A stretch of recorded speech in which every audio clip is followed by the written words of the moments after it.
You have entered the realm of dead air. For the next 2 hours, you will be transported into the world of the strange and the supernatural. You might not feel the need to cleanse your laptops or mobile devices afterwards. But it might not be a bad idea.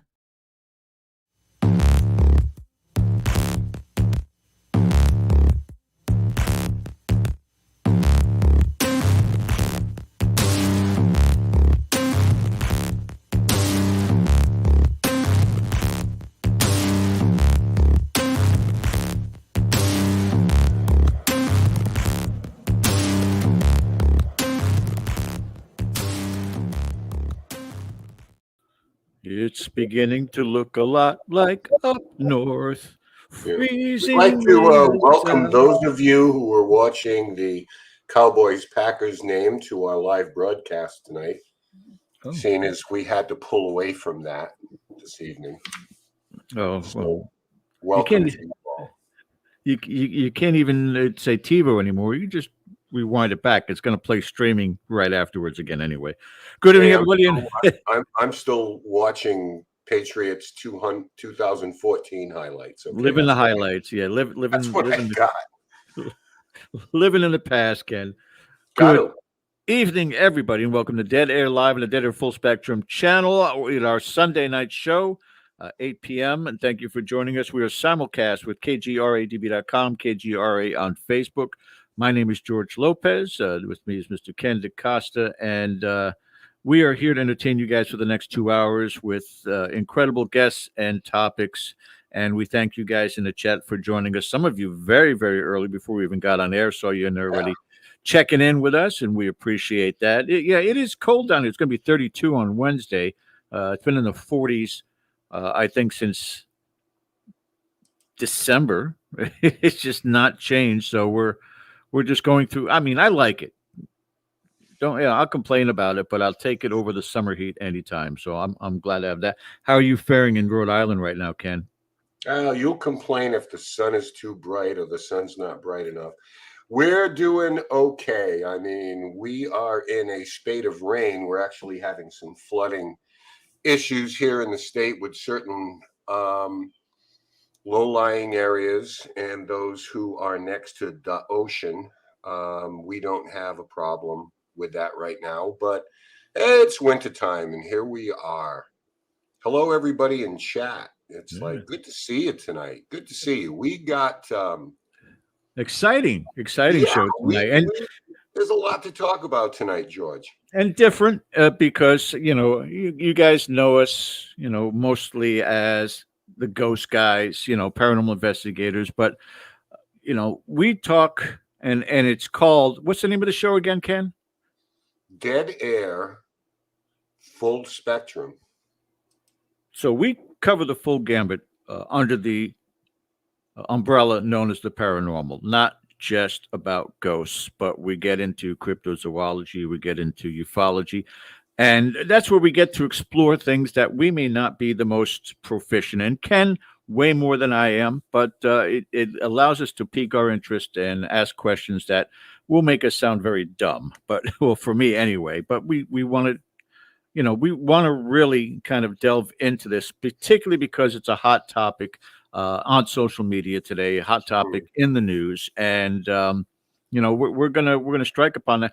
Bill Forte, our producer, is going to join in this tonight because he's also a great fan of the UFO part of the paranormal umbrella, the full spectrum.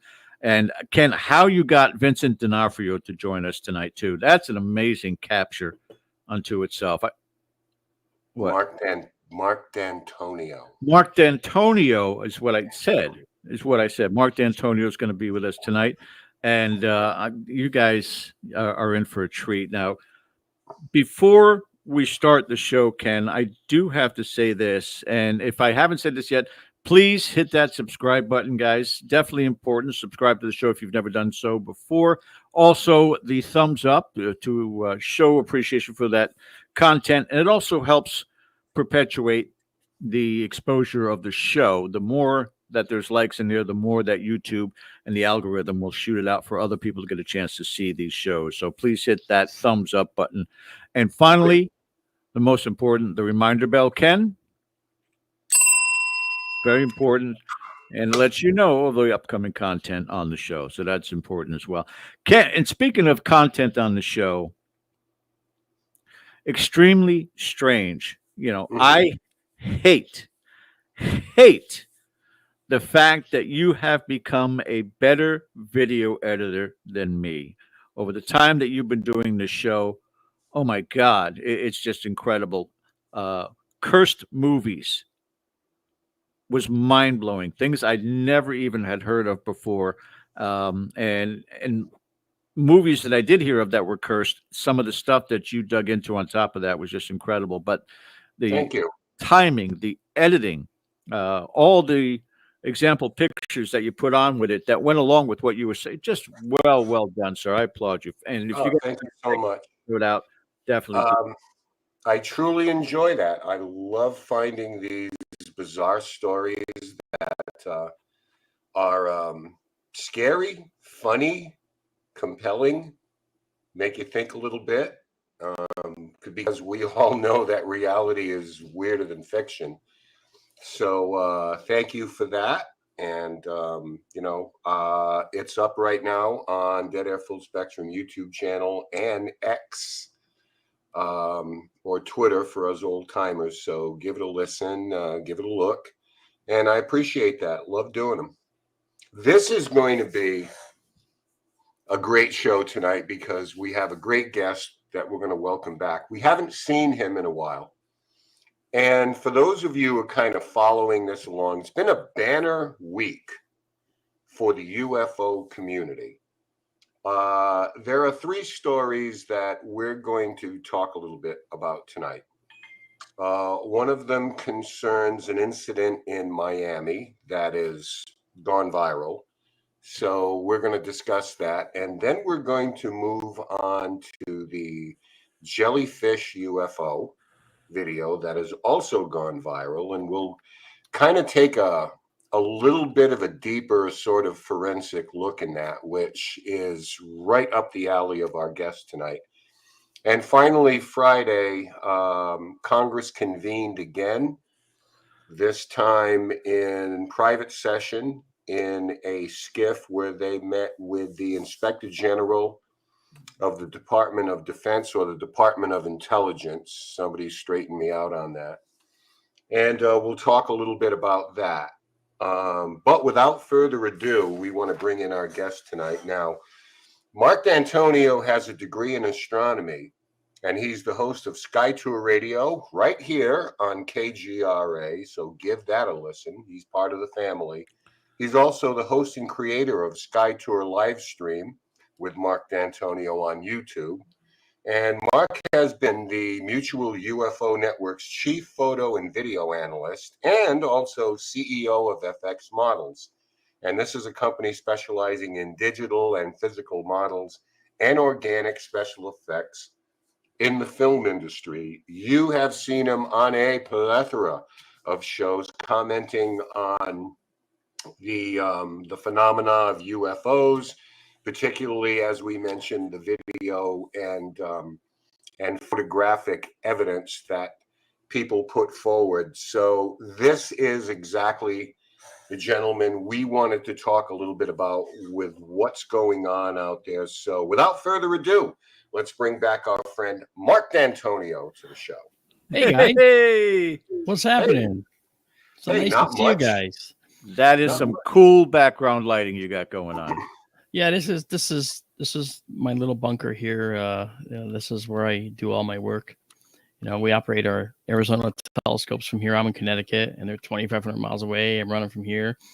This is where I do a lot of my digital work, and so forth. And my workshop is actually that way, at the other end of the area here. And then, so I've got 3D printers. I've got laser cutters. I got things to just, things to make things happen when you have to work alone. When COVID hit, I had to work alone. So I had to let several people go. I couldn't work with anybody because COVID. And so I had to end up being smart about it, right? So that's what you do. So it hasn't come back 100%, but it's okay. It's okay. lingering. And with that blue background, with the lights flickering on and off and a couple of glow sticks, you could have a rave in that place. Yeah, actually, I do have a application that these are programmable lights, so I could turn them on and off, and by telling Siri to change the colors and all that. But there's also an application to cause them to flicker to music and do all those kinds of things. I try to stay away from it, though, because you just get lost in that if you do it. Well, the thing is, throughout the pandemic, Siri was always there. That's right. That's right. Siri and Alexa, we salute you. Thank you for being there for us. But looking So, at you, George, what do you want to get into tonight? Ooh. He was talking to George. I'm talking to George, yeah. What do I want to get into tonight? Yeah. Gosh, it's been weird in Florida. I grew up and lived predominantly in South Florida, about a 45-minute drive from Miami. I worked in Miami. Actually, last week I was talking to Ken about meeting O.J. Simpson at a 24-hour club that I worked at, right just down the street from Biscayne Bay. And so everything that went newsworthy over these last couple of weeks was very familiar territory. I'd been to the Biscayne Mall. The place is just beautiful, incredible. But nothing could be as incredible as what transpired. Again, I want to say about 2 weeks ago, but it has been nothing but craziness. Not on cable news networks, Mark, but certainly on local news and certainly on social media. And I'll put this video up so people know what it is we're talking about. Yeah. Ken, do you want to go ahead and define it? Well, I think we've got people running from the Bayside Mall here right now. As you see, there is a dramatic police presence here. And allegedly, one of the things that happened is some of the onlookers here have witnesses who insisted inside the mall there were aliens somewhere between 8 and 10 feet tall running around inside the mall, as well as outside in between the police cars walking down the street. And a lot of people are convinced or trying to convince everybody else that there is a cover-up going on. I'm not sure why they call them skinwalkers, but everybody's got to have a label, right? So this was quite a big deal. So what we wanted to do tonight is just address this because it did go viral. And because here we are on YouTube and having Mark along with us tonight, we can kind of share our thoughts on this. Now, we probably would be remiss if we didn't say that this has pretty much been debunked by the Miami Police Department. Or covered up. Well, or covered up. Now, you can see that white kind of shadow-looking thing there, and so this is allegedly one of the 10-foot aliens that was just kind of, wandering around. I'm not sure why they decided to go to a mall, if there was a sale, or if there was something going on. But yeah, this is what happens. This is what happens.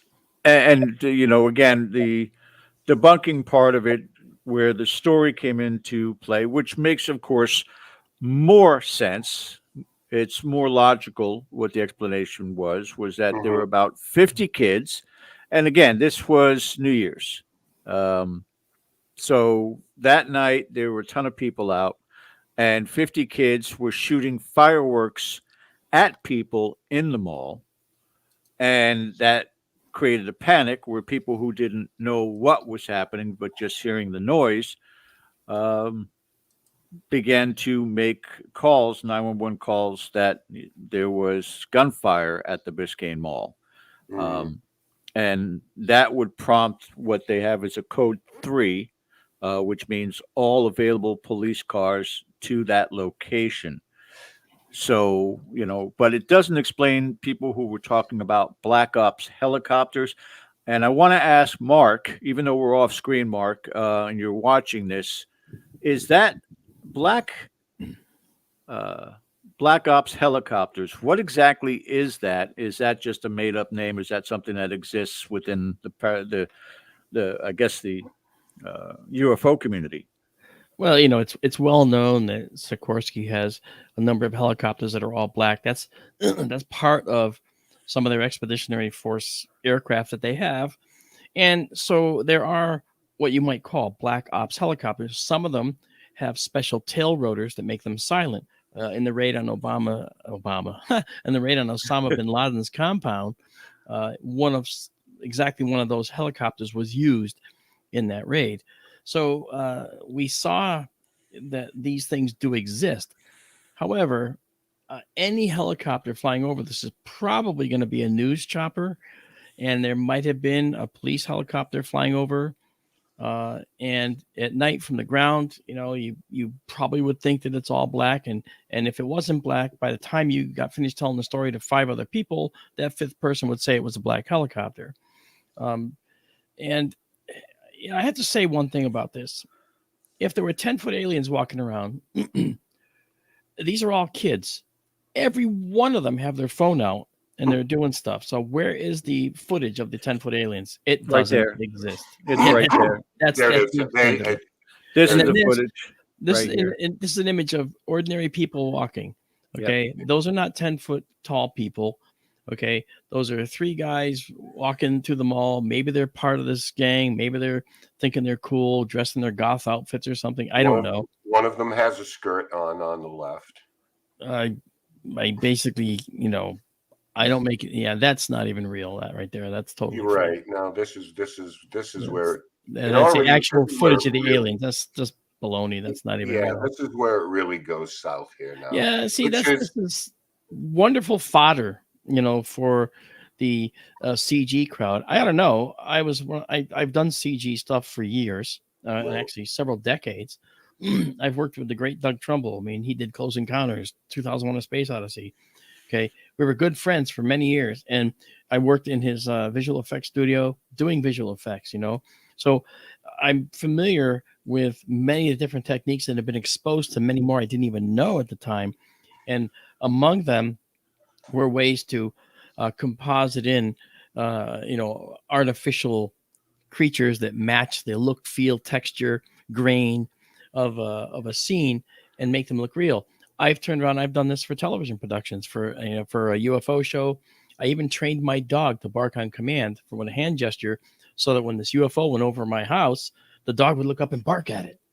So it even fit that. So, and someone said, "Wow, the dog's barking at it. It's got to be there." No, it doesn't. Let's reverse engineer this for a second, and let's say Marc D'Antonio got hired by the government for disinformation. Okay. And then you never happened. But you outsource to 10, 20 somethings and say, go out there and make this look ridiculous. In other words, one of the things, correct me if I'm wrong, but one of the things that really kind of always got to us, I think, from the field of ufology is all these field abductions out in the field, out in the trees, out in the forest. And here it is in a mass busy location that if something like this were to happen, would it not be to the government's benefit to avoid panic, to wind up getting this under control by making a farce of it? An excuse? I've been part of projects. I work for the Navy, as you may already know, at times. And I've worked on a project that was at the time classified. And when this project was flying around, it's no longer classified, by the way, so I can talk about it. This thing was flying around out of the lake in Bayview, Idaho, and they were testing it. And someone at the other end of the lake, which has a resort, saw this weird little dot flying around. He drove down the lake, and I'll get to your question because it's a good one. And when he got there, he said, "Ooh, what's that?" And he took pictures of it. And he went back, and the pictures got out, and the pictures got to me, as you might expect they would. And I looked at it and went, oh gosh, this is where I have trouble, because I'm working on a project that I can't discuss, but I know what this thing is. Yet I am MUFON's chief photo and video analyst, and I kind of defer to MUFON over other things. So I called the program office and I said, hey guys, you got to release something saying that this is one of ours flying around out there in Bayview. Because if you don't, this could be a problem. And they said, let them, it's a UFO, right? Yeah. Let them think it's a UFO. And I went, okay. And then here's what will happen tomorrow. That guy, thinking he's caught a UFO, goes back and gets 10 of his friends. They go down tomorrow and they say, wow, look at that UFO. And then more people come back. And by the time the end of the week arrives, you'll probably have, say, conservatively 25, 35, 40 people. And they're all going to take pictures. And I used to call it the birdie. That was the nickname, the birdie. I said, they'll all take pictures of your birdie doing something you don't want them to see sooner or later. And then they heard, it was quiet. On the other end of the phone, they said, okay, we'll send you a statement. And so the very next day, I got an email for public release, a statement on this was one of ours that we're testing out there, a new system. And I think they called it a reconnaissance system in the email. I can't remember. Because then people don't care.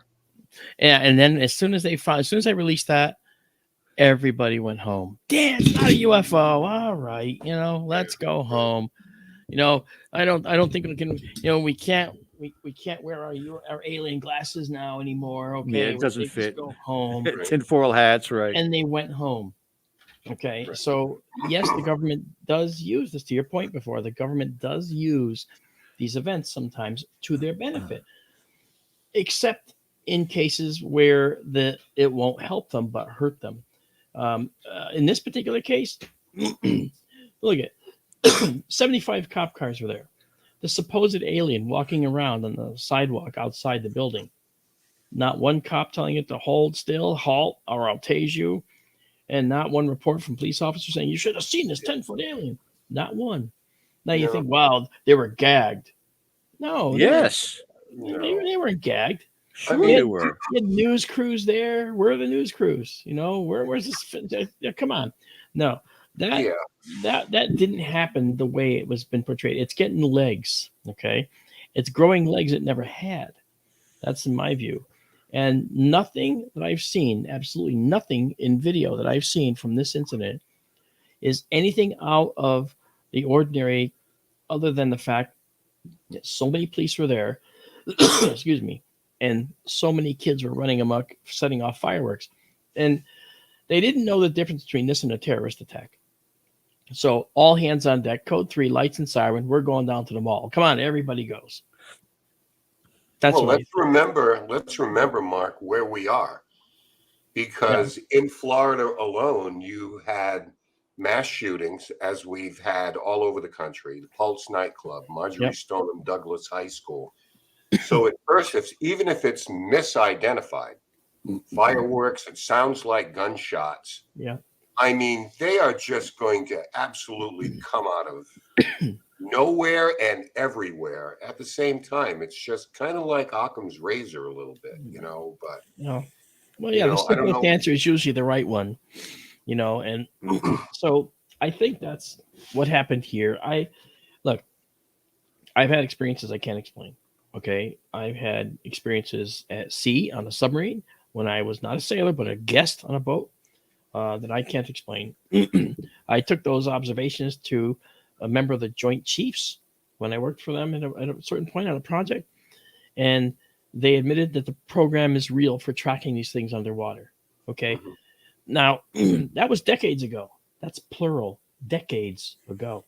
Okay. So these things are here. They've been here. There's a lot going on in our oceans.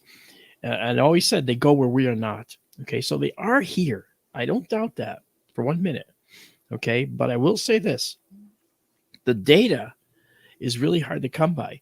And people say, well, why? Why is it so hard? Why can't someone get a good picture with their camera, get out there with their iPhone or whatever, take a good picture of this thing? It's got to be easier than this. And the answer is, it would be if they were using conventional means of travel, but they're not. No. No. And I do a lecture now around the country that's very well received. In fact, I did it in Edinburgh at a UFO conference there, and some of the people were so astonished by this that one guy, a cowboy, a Texan, gave me his cowboy hat. Okay, that's a big thing, and he gave me his cowboy hat, and I said, "What's this for?" He goes, "Because this," and he puts it on my head. He goes, "Because that puts it all together for me. Now, when someone asks me how they could possibly be here and we don't get any clear pictures, now I know what to tell them. It literally fills in that last gap. It's like more of a gaping hole between are they here and they're here, but how come we don't see them? Now we know why we don't really always see them." And this is something that my very good friend of mine, Bob Schroeder, came up with.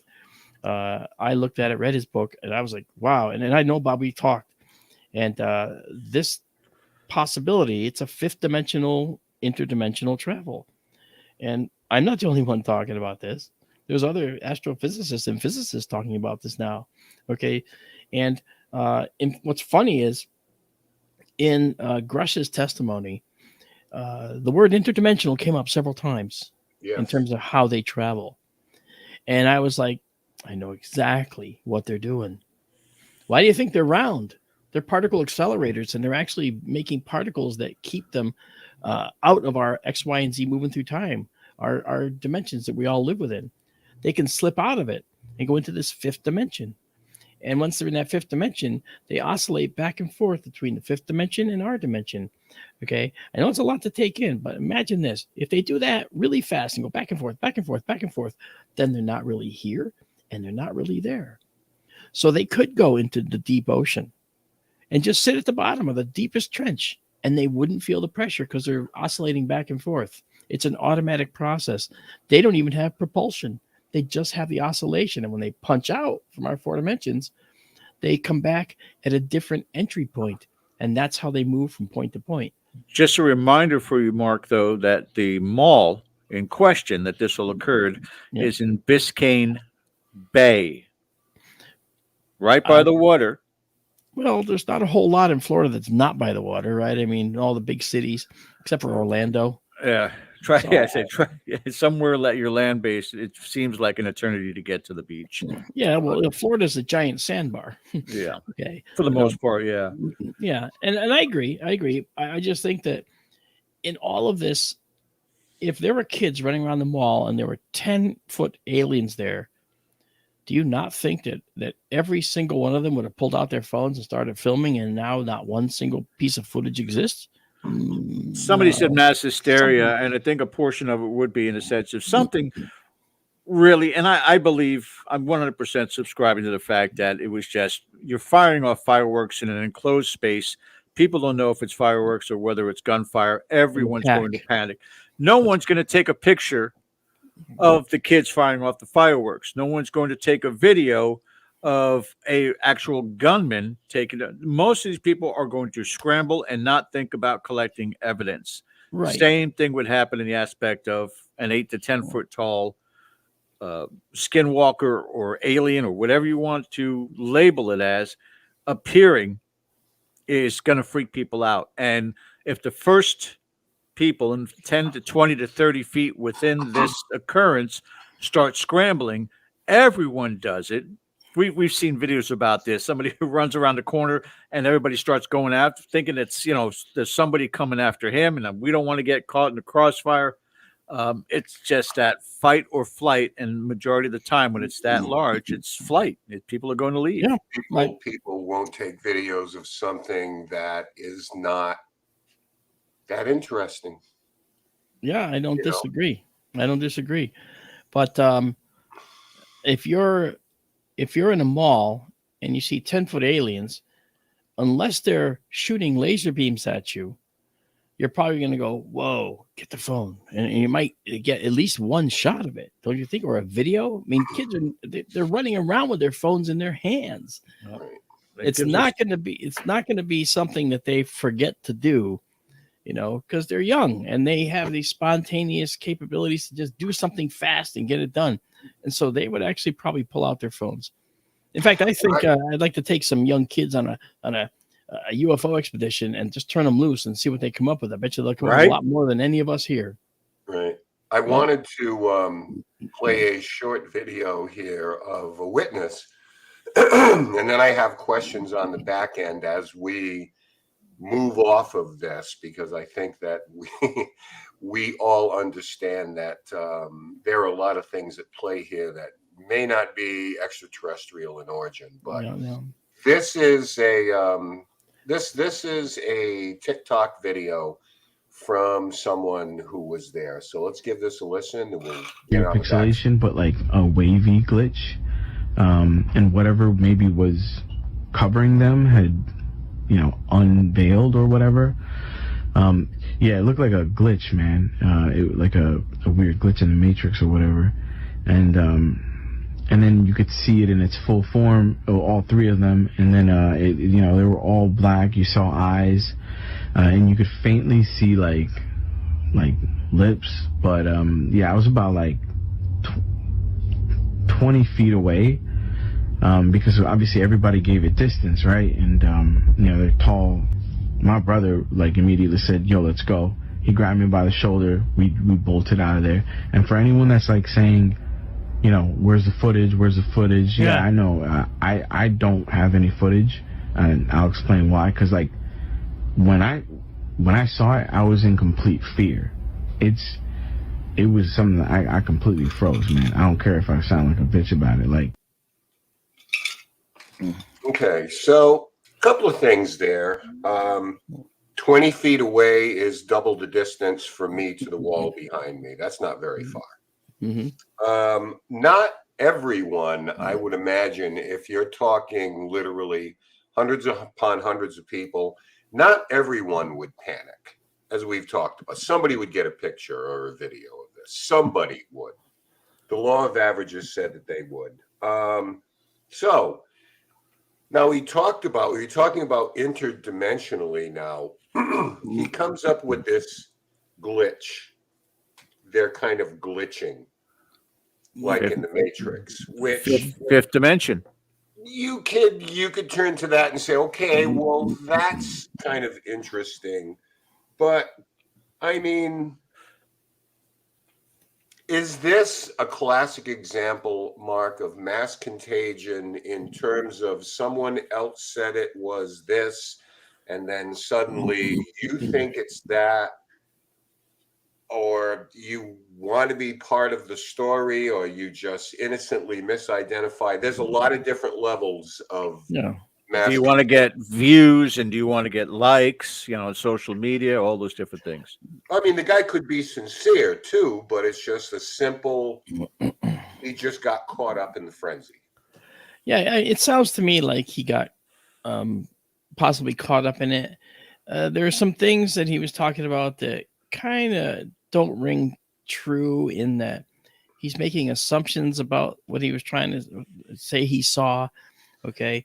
And it sounds like he's telling someone else's story, not his own, you know. And I just don't, again, I see warning signs, and I'll tell you who would be great at this. You know, I have a nonprofit organization with SkyTour LiveStream, and one of my officers, Marianne Robb, who runs, she's on the iDetective show, another KGRA. She's an expert in interviewing. And if she saw that interview, she would probably have a few things to tell you about what she thought too. I just pick up a little bit. Her partner, Dave Rich, is another one. They're both experts in interviewing and detecting when someone is being untruthful. And to me, it seems like this guy is mixing some truth with some potential fiction here. And she would be able to tell you the more. I'm not a psychological interviewer kind of guy, so I can't speak to it as if I'm some expert on it, because I'm not. But I'm just telling you from my experience talking to people who say they've seen UFOs who really didn't. I've picked up on some things over time, but I'm not nearly as expert as an interviewer who is a professional at sleuthing out the truth. Do you think that this may be a case in some people, not necessarily in this one individual, but a lot of people, when they recall these things, it's from placed memory. And I'm not talking about under regressive hypnosis or anything like that. I'm just talking about, excuse me, simply remembering something that you saw in a movie or on television and applying that to what you believe is your reality. That kind of place memory. That does happen. And, I did this experiment actually with people where I was teaching a boot camp out in the Arizona desert, and literally at the site of our current observatory out there. And there were 35 people, and I built a drone that had an extremely bright light on it. And I took it up quietly at dusk, and I went out a quarter of a mile away from everybody. I turned around, went way up in the air, turned on the light, and waited to see how people reacted. Now, I was on the other side of the buildings on the property running this drone, and I was starting to bring it closer and closer and closer and closer to people, changing altitude all the time, swerving.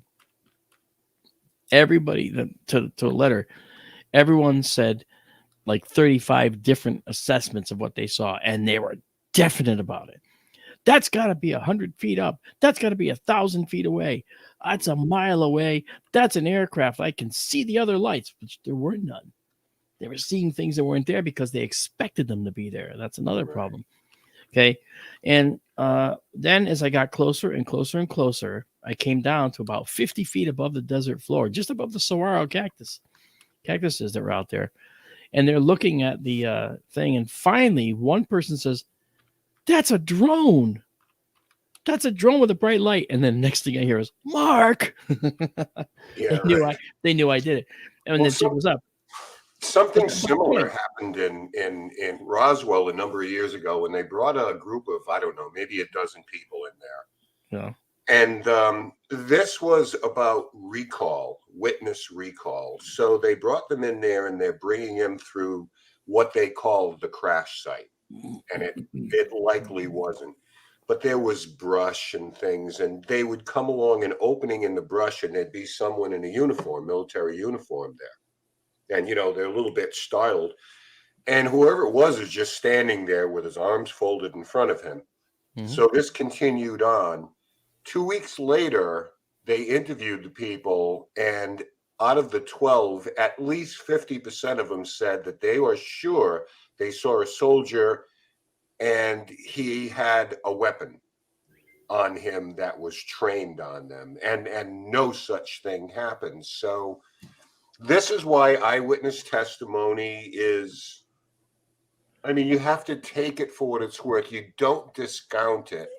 But right. By the same token, we tend to add things, especially over a period of time. Yeah, no, but you can't mistake fireworks going off in an enclosed space for aliens. It's one or the other. And I would have to agree with Mark that, he may not have even been in attendance because if you experience that, that's going to give you panic enough. If you're hearing these shots going off, thinking that it's somebody out there with an automatic weapon, you're going to be grateful to come out of that and still have an amazing story and not have to manipulate the media and say that it was an alien encounter. Yeah. Some of this just doesn't add up. Yeah, I wasn't, and for instance, I wasn't saying that this guy was like just outright lying for fame and fortune. Sure.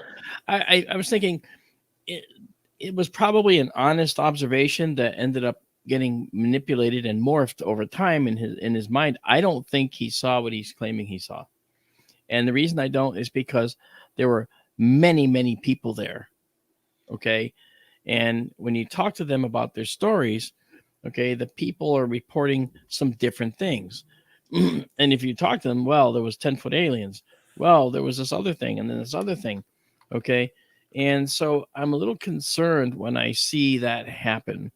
Okay. Now, Old School in the chat said something very important. He said that, and he's a member of our SkyTour family, by the way.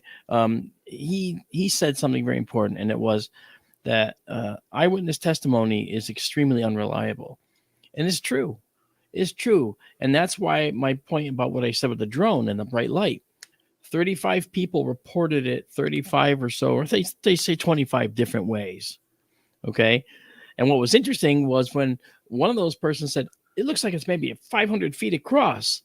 Someone else said, yeah, it's 500 feet across. And now for them, it's 500 feet across. It's in their mind as a 500-foot object.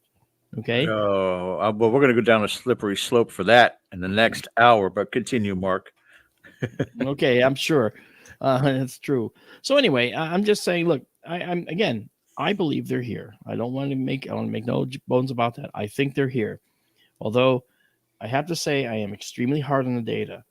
This does not ring true as a real UFO event. Right. It looks to me like kids setting off fireworks in the mall that set off the terrorist attack at the mall, and that's why all the police were there. It's code 3, lights and siren, everybody on deck. Let's go.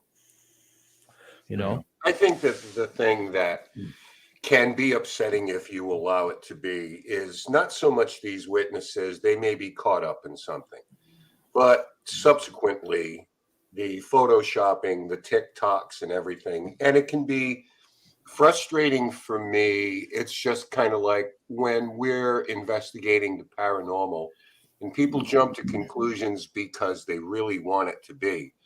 Yeah. And what happens is the general public, who we try to reason with and be objective with, and try to tell them, as you are, listen, I mean, these things do exist.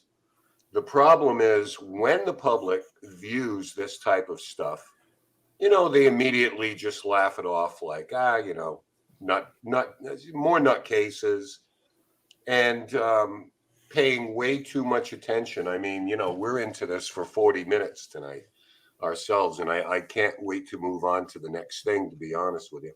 Let's do that now, because I definitely want to cover this part of it, because Mark has an interesting take on this too that we've not even heard yet. So Ken, you want to go ahead and just cover this video as no audio, what it is that we are seeing? Yeah, in case you haven't seen this, now this is a videotape on thermal imaging camera. I'll try to make this quick. This is over a U.S. military base in Iraq.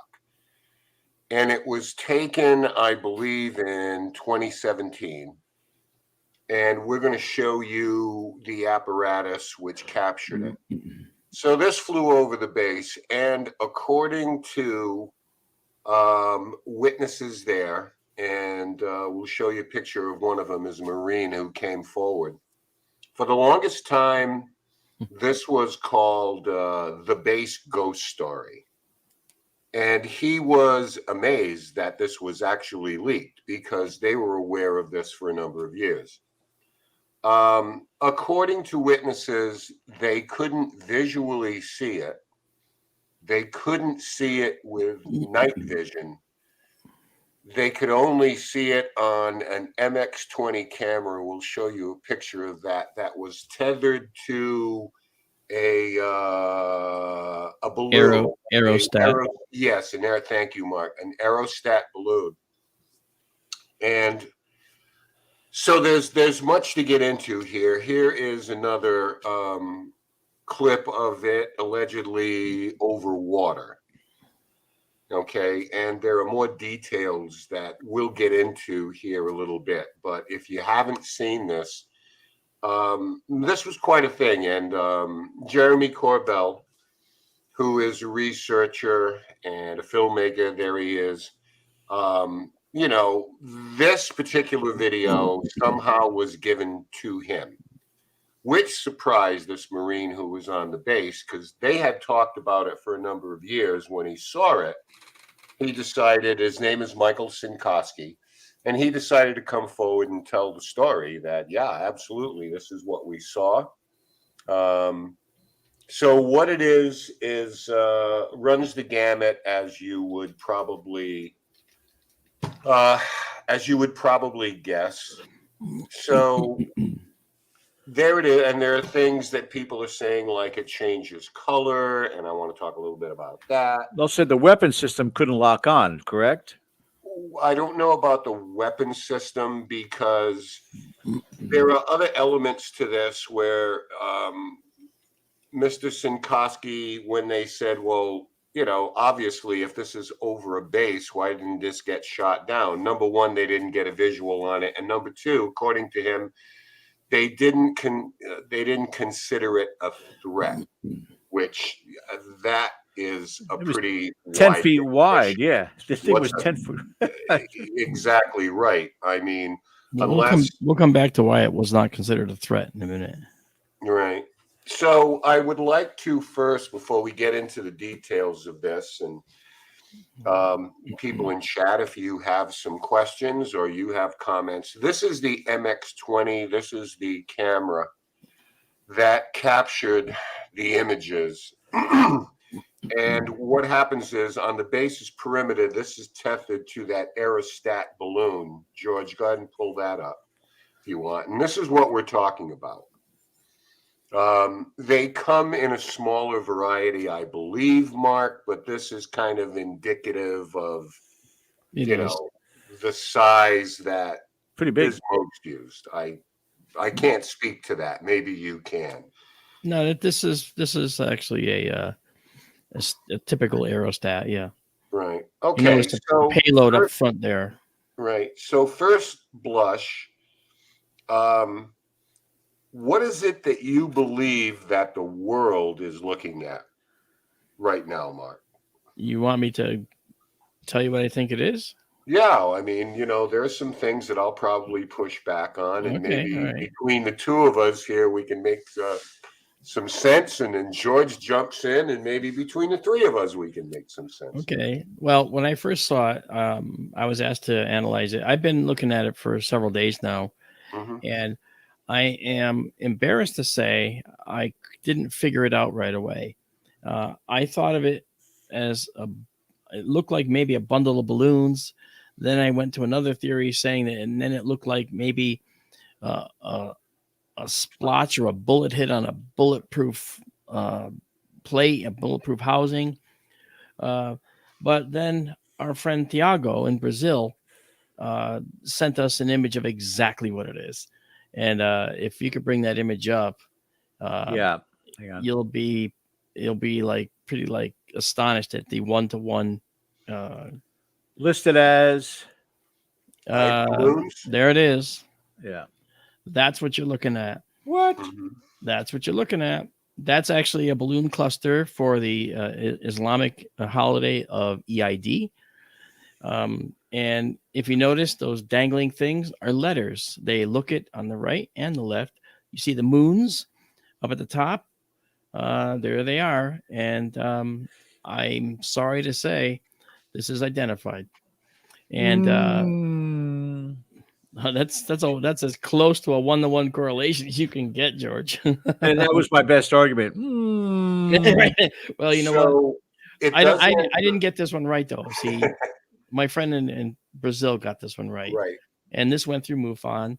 Okay. And Robert Spearing actually transmitted this to the photo analysis team, of which I'm in, of course.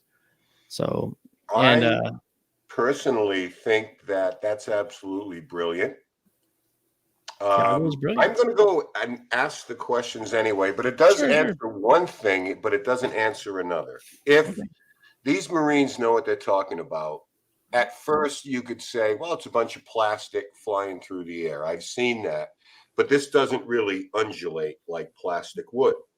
The other thing is it could be a drone. It could be people throwing things out there, but they said it made no noise. So it likely wasn't a drone. They said it was silent. This could certainly explain why there was no noise, but how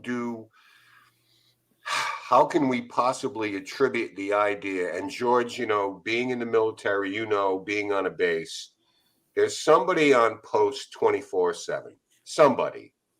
And in this particular video, I guess you saw some dogs. Yeah. And some of the soldiers there. Some people. But they said they could not get a visual on this, even with night vision. So either they're mistaken, they decided to propagate the ghost story aspect of it as a joke, maybe, or there was some legitimately weird stuff going on here. So I don't know, Mark. What do you think about that? What category are we falling into there with these soldiers here? Okay. First of all, on the base, it's not all flat desert. There's buildings, and wherever the soldiers are standing, they might not have been able to see it because it was behind the buildings. Wherever the aerostat was, the telephoto camera on the aerostat is going to compress the distance, make it look like it's a lot closer to stuff than it is. So it might have been closer to the aerostat side of things and farther from the buildings. So to the soldiers, it might have been far down in elevation from their view. Okay. But look at Mark, how fast it's moving, and yet there is not one part of that balloon shifting in a different direction. It's not even spinning. You let go of a balloon up in the air, it's going to spin, it's going to change directions. That's what's fascinating to me. It's steady, accelerated pace with no rotation, zero rotation. Let me just say one thing. It's a constant speed pace, not an accelerated pace. It already accelerated to get to this speed. Okay. Have you ever flown in a hot air balloon? No, I okay. No. I cherish my life. Okay, I flew on a hot air balloon for a number of years on and off, and just going on a trip just to go. And one of the things that you learn about balloons is that they accelerate to get into the moving air column. But once they're in the air column, we're moving along at around 25, 35 miles an hour relative to the ground. But in the balloon basket, you could drop a piece of paper and it will just flutter to the ground in the basket. It doesn't feel any wind. Why? Because everything is moving at the same speed. The wind around the balloon, you in the balloon itself. And a cluster of balloons doesn't feel any net forces from any direction. It's moving with the wind. However, when it first got released, you betcha it was all flailing about. And then once it came up to speed, it just stopped moving. And that's why balloons like this will never look like they're moving, because they're moving at the same speed as the air all around them. There's no forces moving these other parts of the balloon around. Well, I like the idea that we can eliminate some of the initial debunking. This was a smudge on the camera, which I thought it might have been, actually, and I was wrong about that.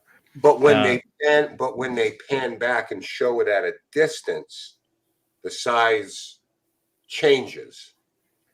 And you're seeing a zoom. You're seeing a zoom of the field for a lot of the time. Then when they show you the full field, okay, it's on an aerostat. The aerostat is also moving a little bit in the sky, and that could have explained it being a smudge. But the bottom line is, these balloons show Renee Cruz. That's a mobile Gundam suit. Yeah. I wish it was actually Renee. Renee is one of our SkyTour family. So honestly, when you look at this object and you say, well, what's going on with the infrared? Okay. The camera only sees heat. It does not see visual information like you see it. It only sees heat, temperature. Okay. So if you look at this object moving across, you see it change color. Right? You say, oh, why is it? What's happening? Is it getting cooler and then hotter? No. What's happening is the infrared sensor is normalizing the view based on all the temperatures it sees. And it's taking the value of whatever is in the background, correct? And then it's adjusting the foreground and whatever to match so that you see everything at once. I have a drone fleet here, and one of them is an infrared system that I made. Okay. It does the same thing. And so it does cause really strange artifacts. Sometimes the thing you're looking at looks like it can disappear because it reaches the same temperature as the surroundings. Then all of a sudden it's gone. Where'd it go? Like with the Agua Dia incident, you see this object moving through the sky. I analyzed that one, and Rich Hoffman and folks at the SCU were all good friends, but I felt strongly that this was actually a Mylar balloon. And when the Mylar balloon went over the ocean, it didn't actually reach the ocean, but when you saw it with the ocean in the background, the balloon was around the same temperature as the water. at the surface. So the balloon kind of looked like it was going away a little bit. And they said, well, it's going into the water. Look, it's leaving a wake.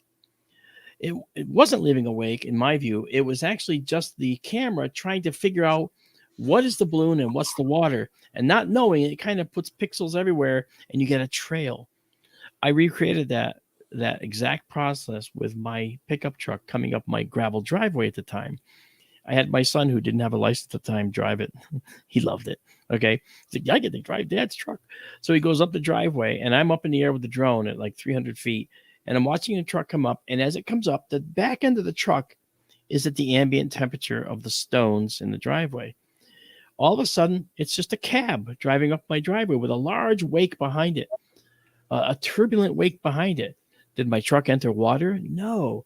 It was just because we're looking only at heat. We're only looking at infrared energy. We're not looking at the visual stuff you see with your eyes. So when people look at infrared imagery, they're seeing a conversion from pure infrared energy to something you can make sense of with your eyes. And that leads to seeing some really strange artifacts on these videos. And I think that's exactly why that thing turned light gray from dark, because it, as you were said, it was normalizing the background heat that it found. It was probably warmer. And so it normalized and made this thing lighter in the foreground and the buildings in the background so they could be seen. Right. Mark, That. Yeah, Mark, George. you're either incredibly smart or incredibly rich or both. I mean, the technology and the test that you are doing helps to clarify it for a lot of us laymen out there. So I appreciate that. We are not a rich guy, George. I can tell you that. Well, astronomers aren't rich. Let's be fair. we're going to poke your brain for another hour here, but we got to go to break right now, guys. We're at the top of the show. 3 minutes. We'll be back with Marc D'Antonio, possibly our producer, Bill Forte. You were watching Dead or Live on the Dead or Full Spectrum channel. Don't go anywhere. We got somebody from Lisbon visiting also. Lisbon, Spain. Nice to see you. Oh, Go ahead. God. Yeah.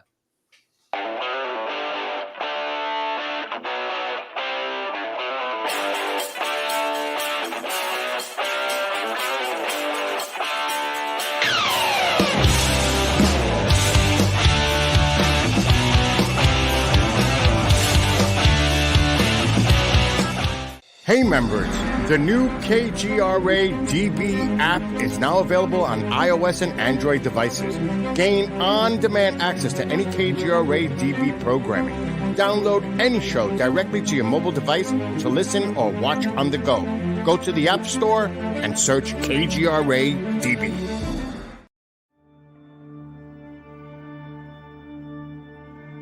As UFO reports come in from around the world, the Mutual UFO Network, MUFON, is there. We continue to explore new cases and build our massive database. We share our information with the world in a number of ways. If you'd like to be part of our investigative team, you are always welcome. What could be more exciting than exploring the UFO question firsthand? Join MUFON, find your friends.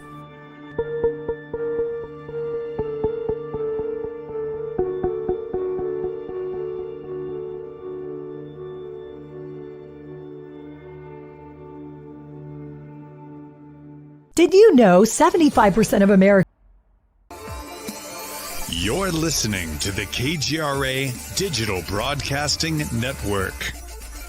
We provide unparalleled coverage of trending news in the world of ufology, cryptozoology, and paranormal phenomenon. Whether you're watching our video live stream or listening to one of our audio programs, you are getting the best from world-renowned researchers and hosts, guiding you through topics the mainstream won't touch. Miss one of your favorite programs? No problem. Head over to the members area at kgradb.com for access to our massive library of award-winning content. Make contact, stay connected, only at kgradb.com.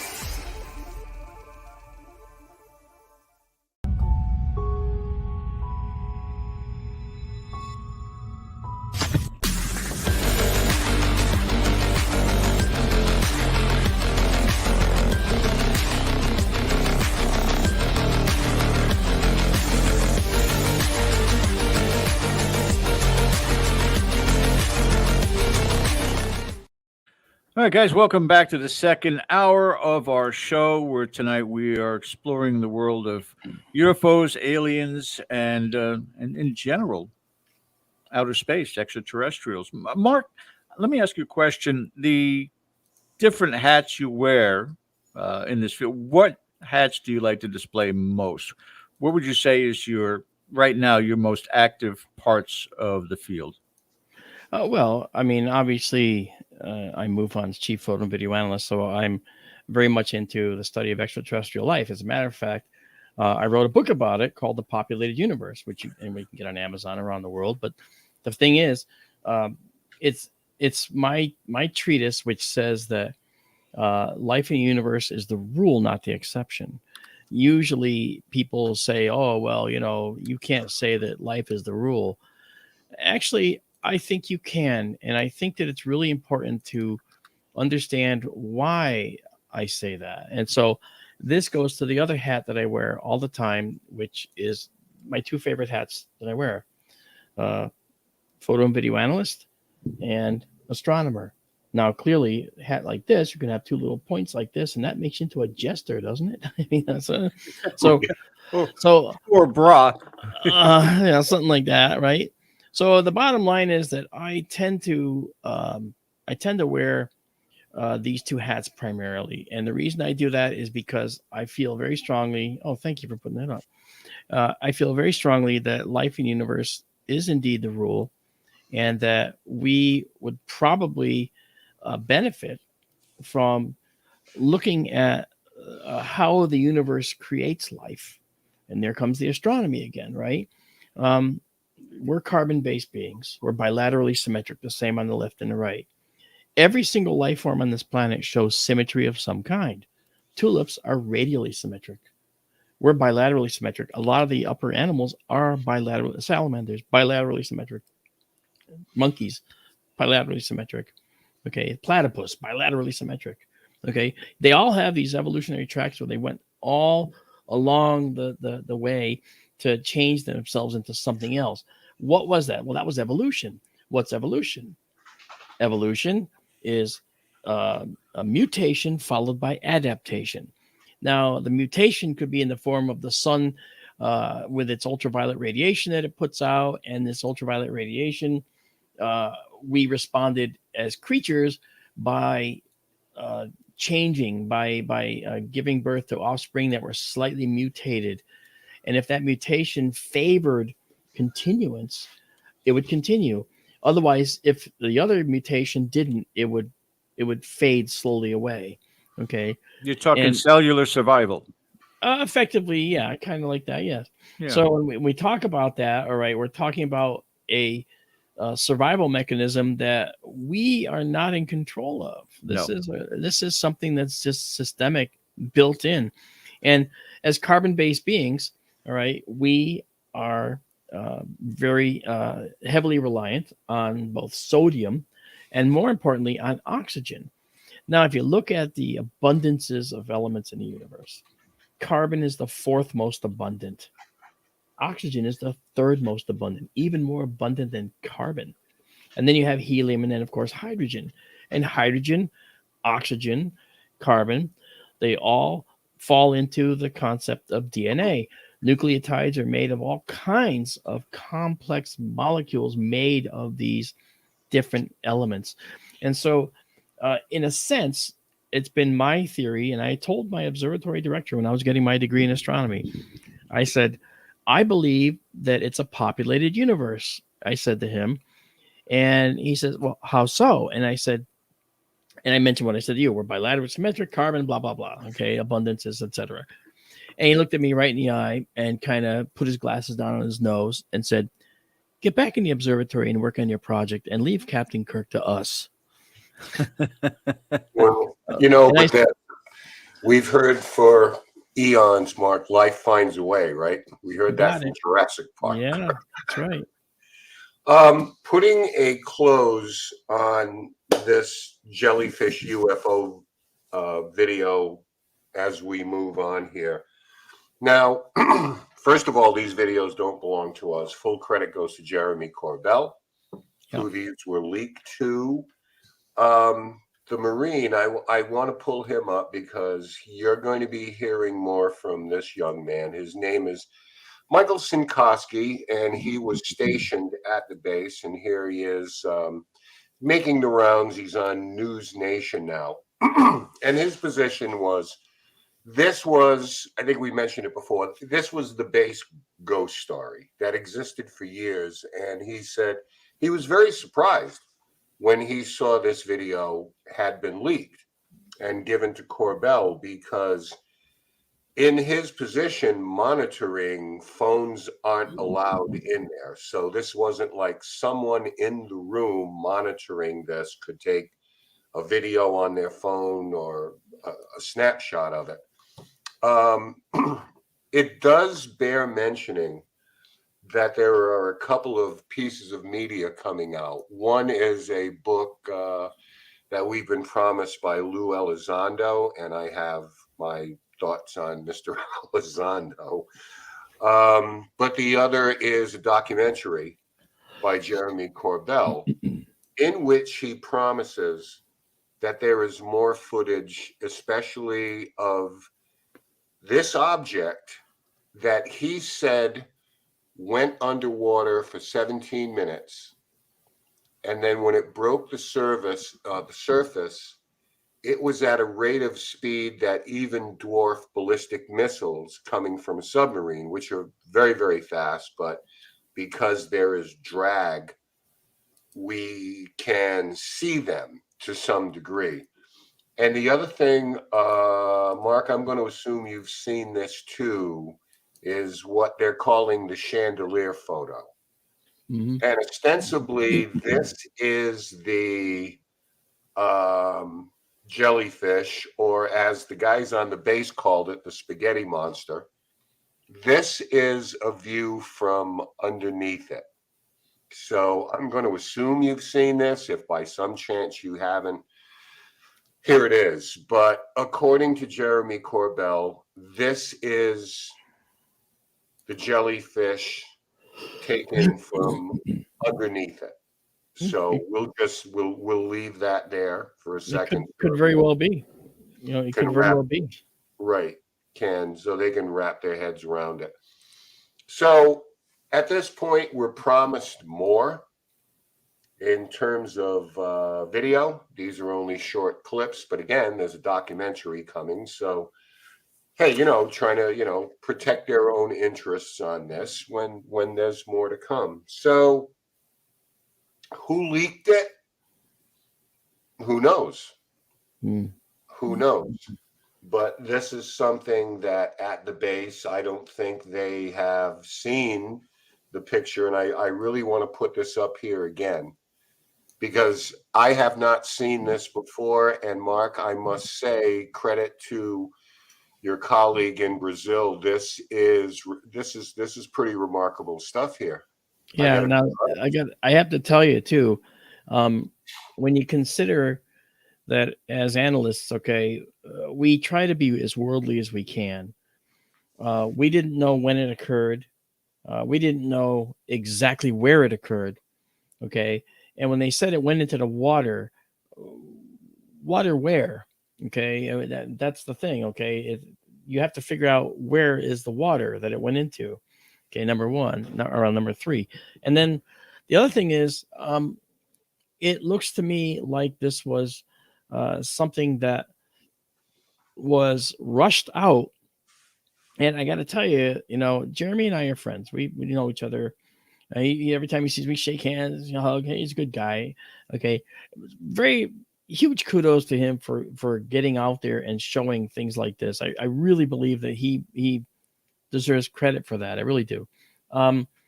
Now, when he came out with that green triangular UFO, okay, he was going to go on Fox News and talk all about this green triangular UFO with the blinky lights on it. And I called him and left him a message. I said, don't go on Fox. This is not what you think it is. This is an out of focus aircraft, and you're seeing the shape of the iris, okay, that's closed down. And if you look, the flagpole in the foreground in that particular video was in total focus. But this object up there was not, as were also the stars out of focus as well. So he went to it and he did it anyway. And I was like, Jeremy, and I was hoping that would all get forgotten and he could move on. But now this guy, I have to say, again, credit to him for doing this, but I think he wants it to be real so bad. And I agree with him. I'd love for it to be the real thing, but I just don't think that was it. Okay. I think the evidence shows in a court of law, the preponderance of the evidence would point to this being a balloon cluster for the holiday EID under Islamic religion. So, the preponderance would say that. And a jury, everybody on the jury would probably unanimously say, yeah, that looks like it. Well, it creates reasonable doubt, which is, in a defense, what you're looking for. So I'm going to ask you a question. When it comes to people like Leslie Kean, who wrote the article with someone else that appeared in the New York Times about the A-tip things and all, this is how everybody came to know Luis Elizondo. Yeah. Jeremy Corbell, maybe George Knapp, and others like them. Do you consider them more journalists, researchers, or activists? Okay. I know Leslie Kean. We know each other. She's a very nice person and an excellent journalist. Okay. As I said, I know Jeremy as well. And George Knapp, I know him as well. And I would rate them in this order. George Knapp, Leslie Kean, Jeremy Corbell. If I had to rank them in any kind of order, I'd probably rank them like that. I think Jeremy could use a little bit of a temperance when it comes to releasing things until he actually finds out for sure, because no one wants to be embarrassed by these things. And I think that this particular case could stand to be like an embarrassment. I'd like to see him not be embarrassed. The guy's a great guy. I like him a lot. I just wish that he would have talked to me and let me look at it first before he did it. Now, he doesn't have to. At least get someone to look at it, and I don't see that happened here. And I wish that he had. So that's my opinion on it. I know that it's there are people that are thinking, and I'm sorry about that. I like I said, I do believe they're here, but I'm really hard on the data, and this data didn't stand up to the criticism and the analysis. If it did, I'd be right here with you. I'd say, wow, this is definitely that, this is definitely UFO.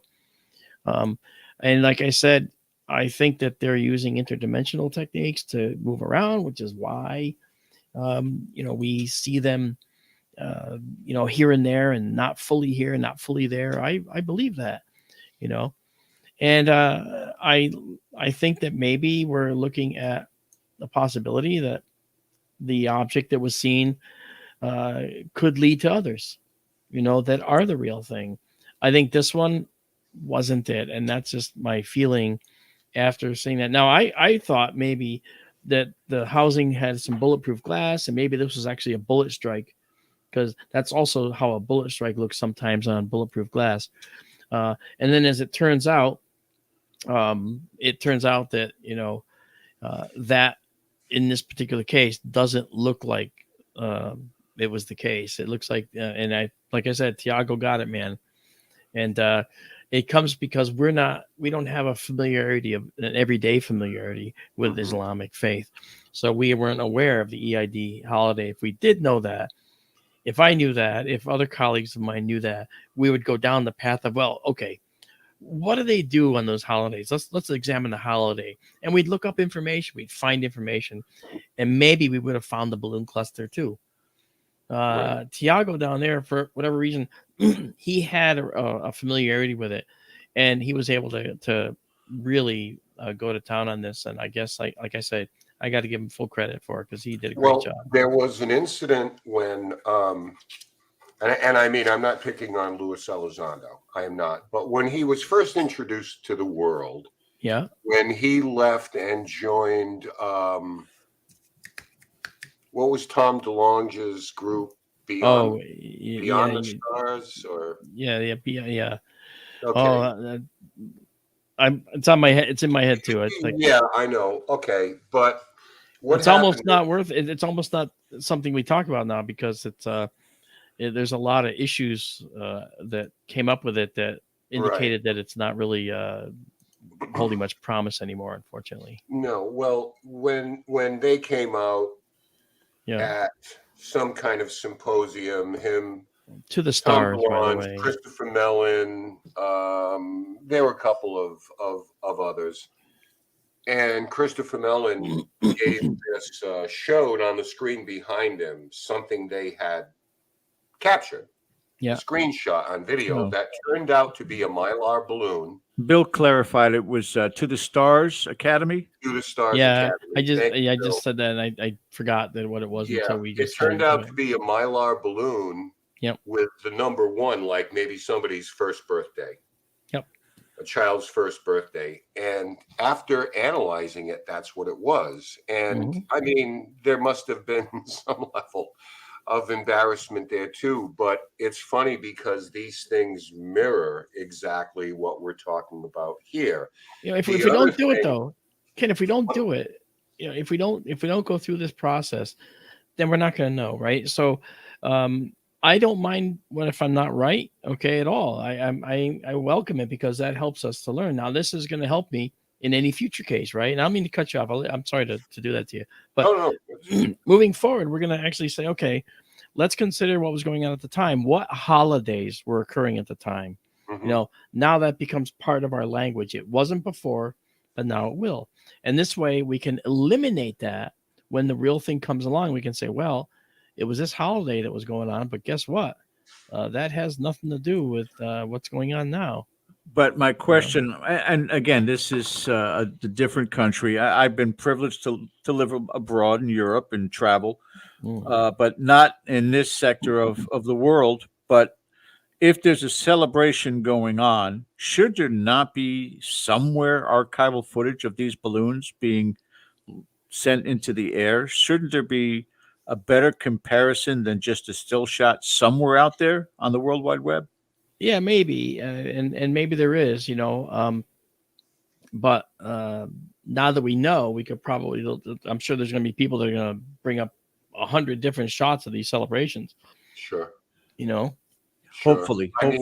Yeah. The thing is, though, in this regard, we talked about a little bit before, where we take all of this thing and just stack them up.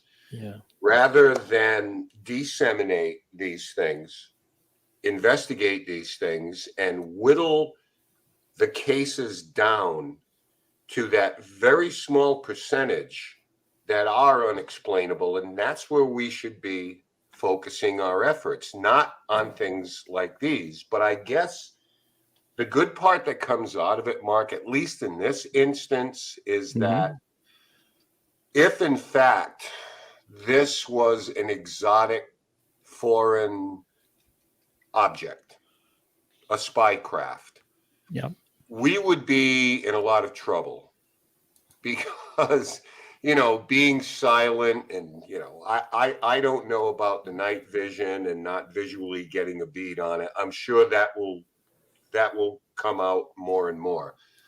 But in this case, I think that everybody can just breathe some sigh of relief that this is not Russian or Chinese in origin, and they are not so advanced that they can take an incursion into a base undetected and just at will just kind of float around, look around. So I guess there's some silver lining to it. That's true. I mean, but on the other hand, you say it doesn't look like it was Chinese. How do you know? It could have been made in China. I mean, right? I mean, we could have the balloons made in China, right? I mean, I'm not trying to make light. Oh, yeah, I guess I was. Sorry. But no, a Chinese balloon flying over a U.S. base in Iraq. Global economy, man. Actually, those words could be the truth. Who knows? And I like I said, I take every case seriously as soon as it arrives at my desk. I take it very seriously. I start to look at it. I did like 3 cases today. They were not this, okay, totally different. And in one case, it was aircraft. Another case, it was a cloud that looked like a triangular object. And another case, it was more aircraft. So obviously, this happens all the time. We get these kind of weird things. I don't think that it's problematic. But I think that we need to see it so that we actually have a database of things that we know how they look, I would like to take this opportunity, Mark, to attack the UFO field based on your own words in the first hour of this show, which was that you can't believe in a witness testimony. Not entirely. Yeah. Well, the point I bring up is we had, what was the gentleman that was on a few weeks back before Christmas, Schratt? Oh, Michael Schratt. I know Mike. Yeah. Yeah. And Mike was doing basically a PowerPoint presentation on the show with some fascinating details and evidence, but everything was testimonials. Everything was testimonials. Is it that we gave more credence back then? I've even attended some of these UFO conferences where people are still doing the testimonies from the 1940s, 1950s, 1960s, and regurgitating the same thing over and over and over again. And if there was a time machine for Marc D'Antonio to go back to those incidents and be able to research them and look at them, would it be looked at with a little bit more scrutiny than it has been? It's almost textbook. It's biblical. You don't touch it because it has to deal with Area 51. It has to deal with Roswell, Mexico. It has so much mysticism behind it, but no actual tangible proof, in my opinion. But that's why lack of information. Mark, do you agree? I mean,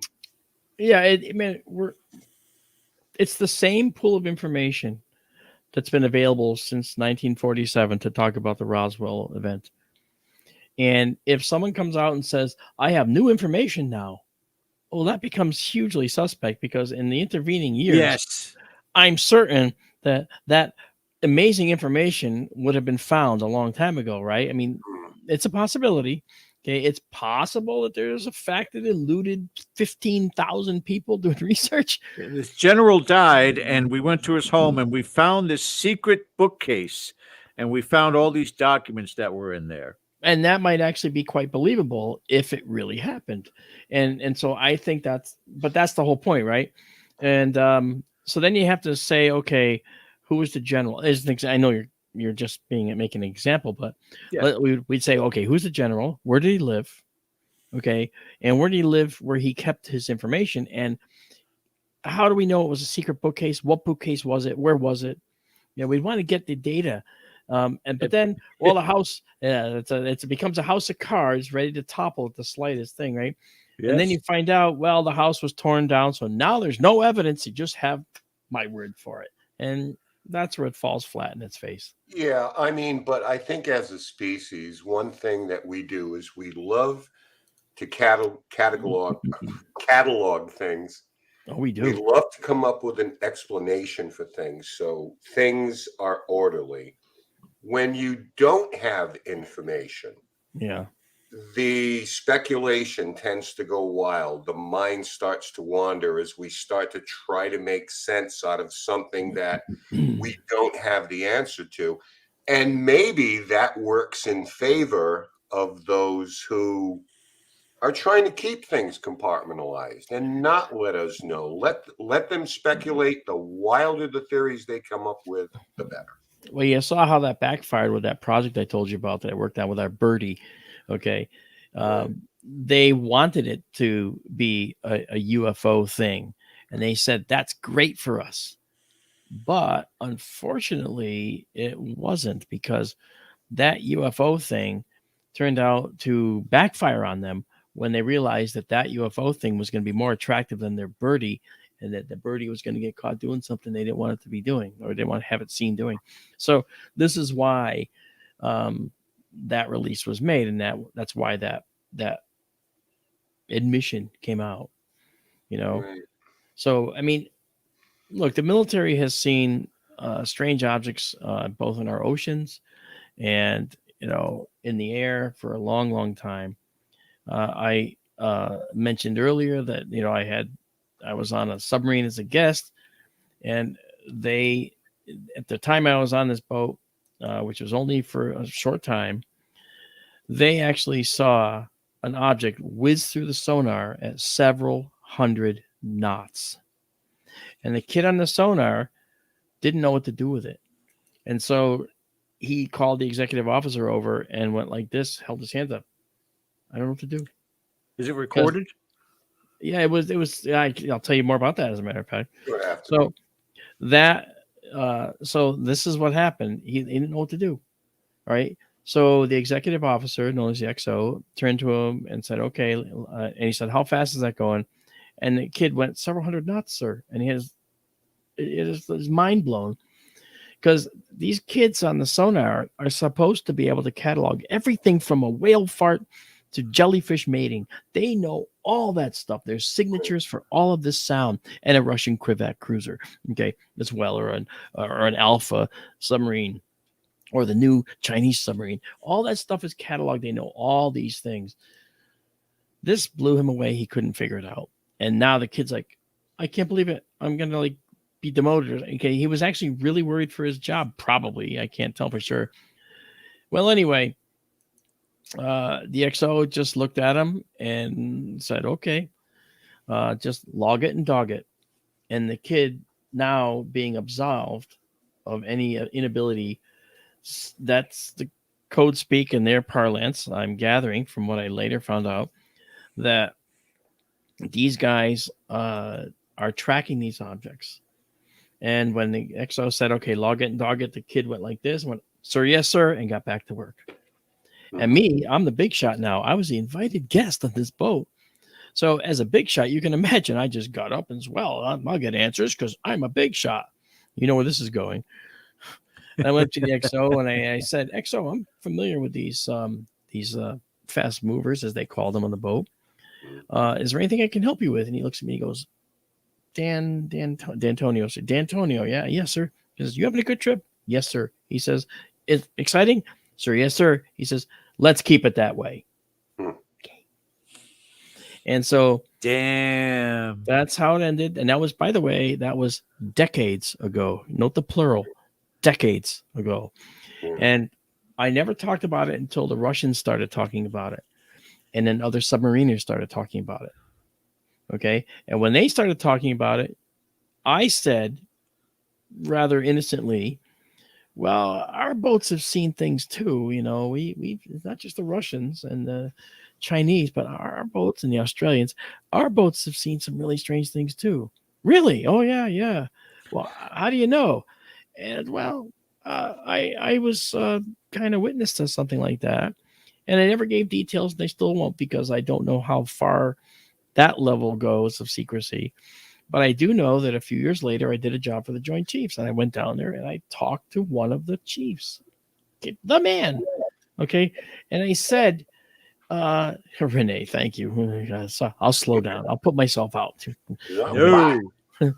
And I talked to one of the chiefs, and I said, what can you tell me about the fast mover program? Now, at the time, I was delivering a project, and then I just came out with that. And as in my mind, I'm saying, don't ask, don't ask, don't ask. And blah, blah, blah, the words came out. And I was like, oh, and I actually went, oh. He looked at me and he kind of smiled and he says, I'm sorry, I can't talk about that program, Mark. I was like, it's okay. He just told me it's there. That's all I need to know. And I drove back from Washington like in a daze, 6 hours on the highway I don't know how I got home. I was in a total daze. And from that point forward, I knew that we were watching some strange objects in the seas. And the Navy task is to observe and report. That's what they can do. They can't chase. Okay. There's many records, of chasing USOs, these unknown submerged objects, but they never catch them. No. Obviously. And they toy with them. So how can they possibly move at the speeds they're saying underwater? That always perplexed me until I learned about this interdimensional travel that lies within the potential of string theory. And again, this isn't Marc D'Antonio craziness. This is actually several other scientists and people, knowledgeable people, that are on board with this and think that maybe this is dimensional travel. And in this fifth dimensional travel scenario, you punch out of the four dimensions we know, X, Y, and Z, all moving through time, right? And time is a dimension. And you go into this fifth dimension. And in that fifth dimension, the farther in you go into that fifth dimension, the smaller the universe becomes around you. You can theoretically contract that universe around you so far that you could go in, punch out, and then punch in and be several light years away. Or if you only do a little oscillation in and out, then you can punch out from where you are at your particular X, Y, and Z coordinate, go all the way to this fifth dimension, and then punch back in 3 inches from where you were. And because it's automated process with the computer science that they know, they do this automatically. So to them, it's no skin off their nose. They're just creating the particles to make this happen with their particle accelerator. And this is propulsion and mechanics. It's actually not even propulsion. It's just punching out and punching in. It's dimensional travel. They just leave from one spot and come in at another. Wow. But watch this. So they do that. This is how traveling 10 feet would look. Okay. They're here. They punch out, they punch in, let's just say 6 inches ahead. And they just do that over and over and over, all the way across their path. Now they're doing this the whole time. And you say, well, that seems like a waste, but it isn't, because it's easy for them to just punch out and punch in. What does that save them? It saves them from needing fuel tanks. It saves them from needing propulsion. They don't have engines. They have a particle accelerator. And the question becomes, well, what could create this type of punch in and punch out possibility? How can that even happen? What do we need to do that? And the answer is a fusion reactor. Which we are just beginning. There you go. And Lawrence Livermore announced that they did for the first time in human history, California, a sustained reaction. Yeah. Okay. Now, this sustained reaction wasn't bringing back more energy than they put in. No. What was it doing? No, it was actually creating a sustained reaction that has never been done before with the high temperatures that are required. Meanwhile, let's go all the way across the Atlantic. Let's go to CERN overseas. CERN, the home of the Large Hadron Collider. Yep. That location made another milestone. What did they do? Well, they created the Atlas accelerator. And what were they looking at with the particle? The Atlas. Not the Higgs boson was the Large Hadron Collider. This is different. What were they looking at? They were looking for another particle rumored to exist, and it's called the Kaluza-Klein graviton. And guess what? In this science, what is the particle required to jump into the fifth dimension? The Kaluza-Klein graviton.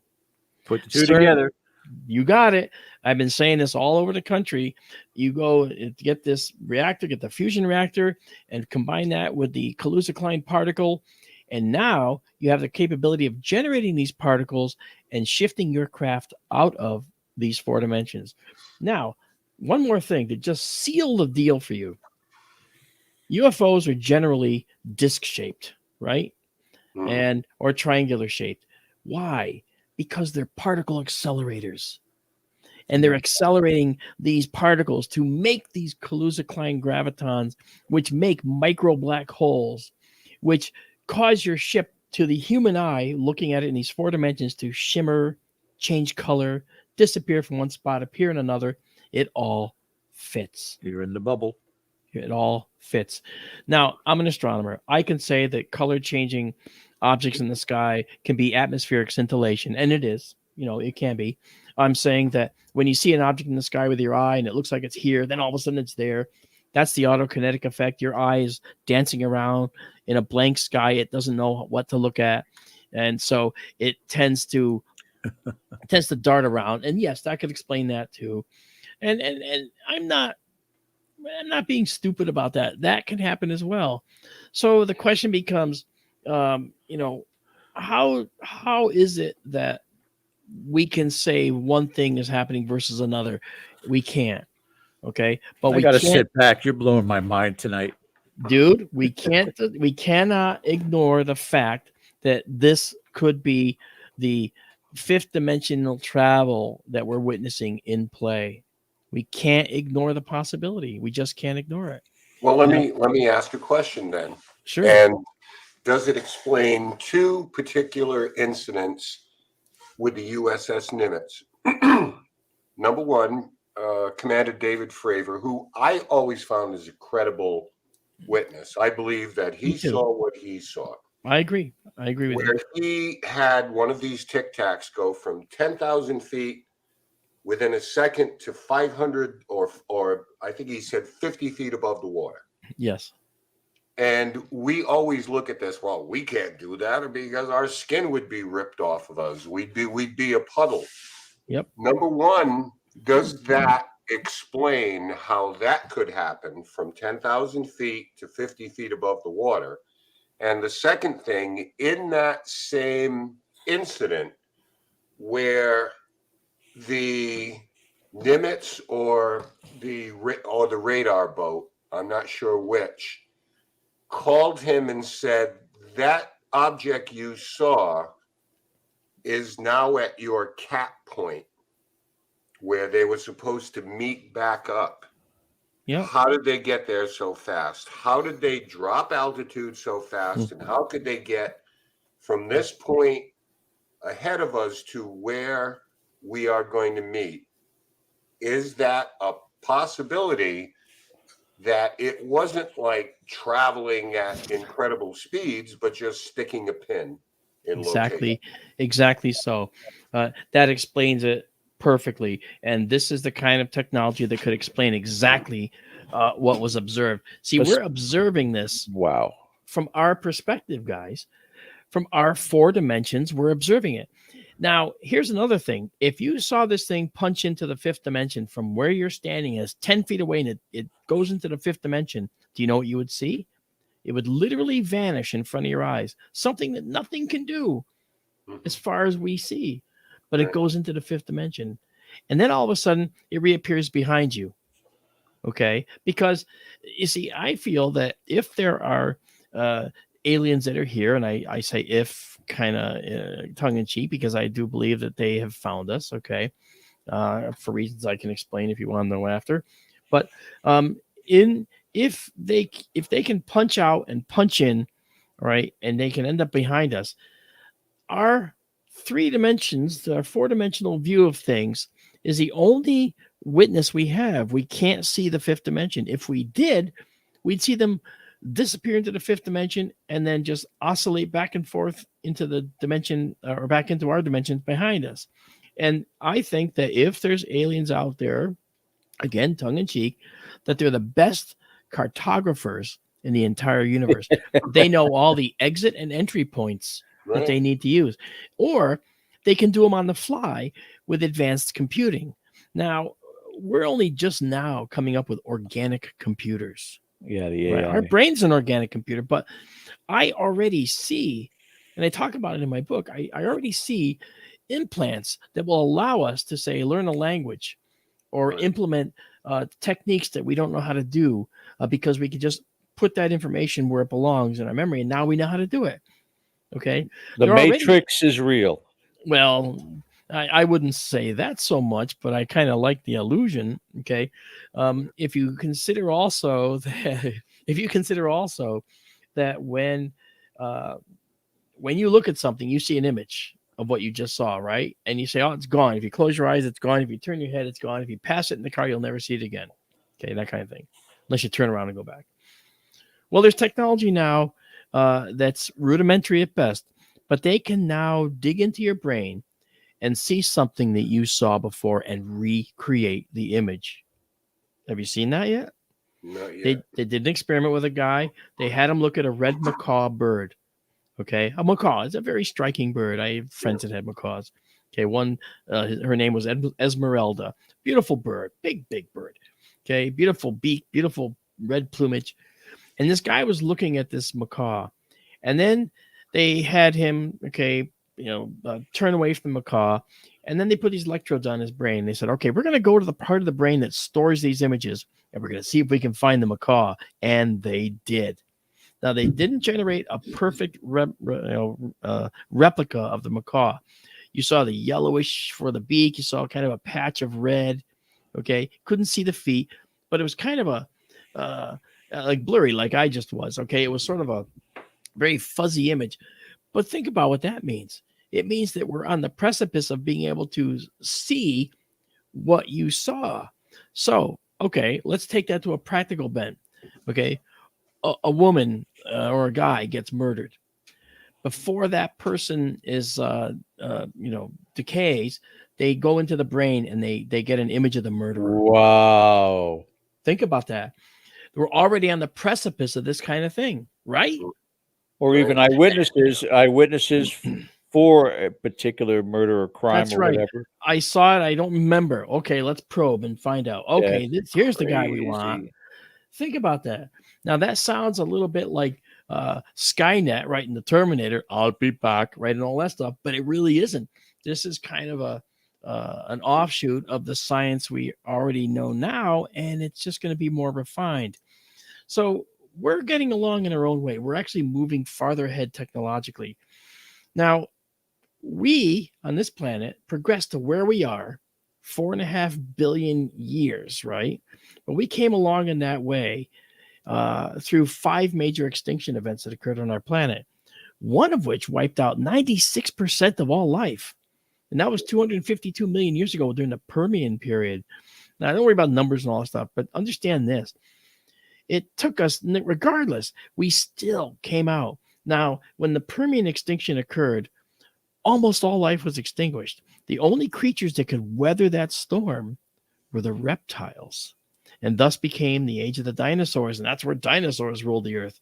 They grew to enormous sizes because we had more oxygen in our atmosphere to make bigger muscles and creatures.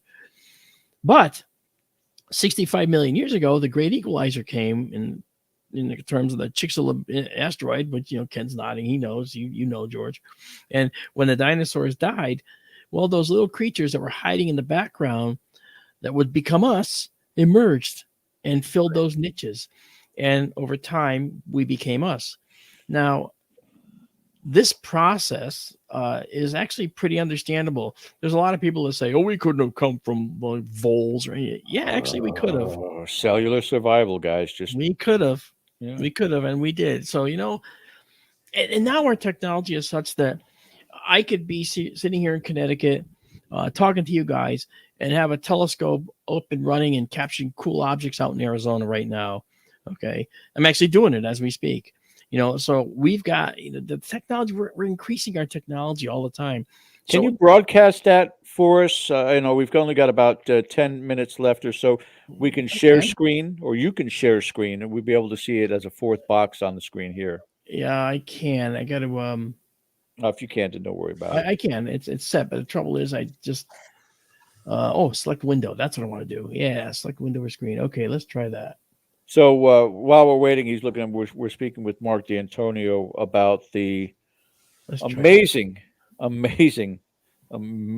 discoveries that are going on in our society in comparison to these experiences with whether it's underwater craft or it's outer space craft, however you want to categorize it. So I'll ask you this while you're searching, Marc, and it's so you take this new discovery with fusion, you take this new discovery with the particles, and you combine that with the AI.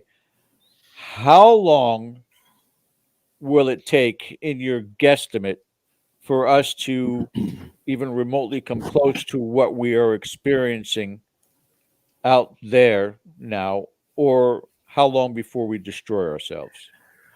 Yeah, well, every civilization is probably going to have those technological hurdles. Every civilization would probably go through a nuclear era where they discover the power of the atom. The power of fission is easier than the power of fusion. Fission is a dirty energy generation process. It causes untold pollution. Witness Chernobyl, witness Fukushima, okay, witness 3 Mile Island, okay. Those are fission reactors, okay, allowing the automatic process by which nuclear fuel pellets in a fuel rod give off heat to boil water to turn turbines in effect, okay. But fusion is different, okay. Fission is like being in a deep valley, right? You gotta climb out of the valley to stop that. You gotta put these control rods down in to stop the reaction, okay, between the control rods, okay, between the fuel pellets rather. But in fission or fusion, you're on the top of a teeter-totter, a very, very sharp, pointy mountain, and you're balancing precariously. And when you're balancing precariously, the slightest imbalance, and that reaction falls off the top. And what happens? It shuts off. And that's it. With fission, when that reaction fails, you get a meltdown, you get an explosion, you get a Chernobyl, you get a Fukushima, and you get toxins and poisoning and radioactive disease. And you don't get that with fusion. Fusion is a lot cleaner. One of the main fuels, tritium in fusion, you can rub it on your arm. You can rub it on your arm and it won't even go in. Okay. You get it by inhaling. You can inhale it, right? And think, oh no, I've been hit with all this radioactive tritium. I'm going to die. I'm going to get cancer. Actually, you're going to get rid of it. You're going to pee it out because it's not cumulative in tissues. So fusion is a lot cleaner for a million reasons over fission. So, and I talk about this too in the book, and this isn't trying to hawk the book. I'm just saying that these are all things that are important to deal with, so as we grow in our technology, we are definitely going to approach what these aliens have done. But there, you got to talk about the Kardashev levels, and there's Kardashev 1, 2, 3, 4, and more actually, and we're not even a level 1 society yet where we actually can take our Earth. It's a matter of usable energy, using energy. We can't take all the energy that the sun is giving us and utilize it. Okay, we waste a lot. The highest efficiency of solar panels is probably somewhere around 40 to 50% at most. And we're not at 100% of any of that at all. No. Not until we exploit and expire every other source again that can be monetized. What are we looking at here? Is this live? This is live from the Arizona desert. This is a supernova in the constellation of Taurus. Wow. When a large star uses up all its hydrogen, these large stars will many times just explode because of the way supernova works. I won't go into the details. Obviously, this is an astronomy class, but when they blow up, they release all the debris into the universe, into the interstellar medium, or the ISM as we call it. And in this case, you see a reddish cloud, you see a greenish cloud. Now, remember what I talked to you about the abundance of elements in the universe? Okay, sure. Yeah. Hydrogen is number 1, helium is number 2, oxygen is number 3, and carbon is number 4. Well, this red part is hydrogen and this green part is oxygen. Okay, so the star makes oxygen in its core, and it's made of hydrogen to begin with.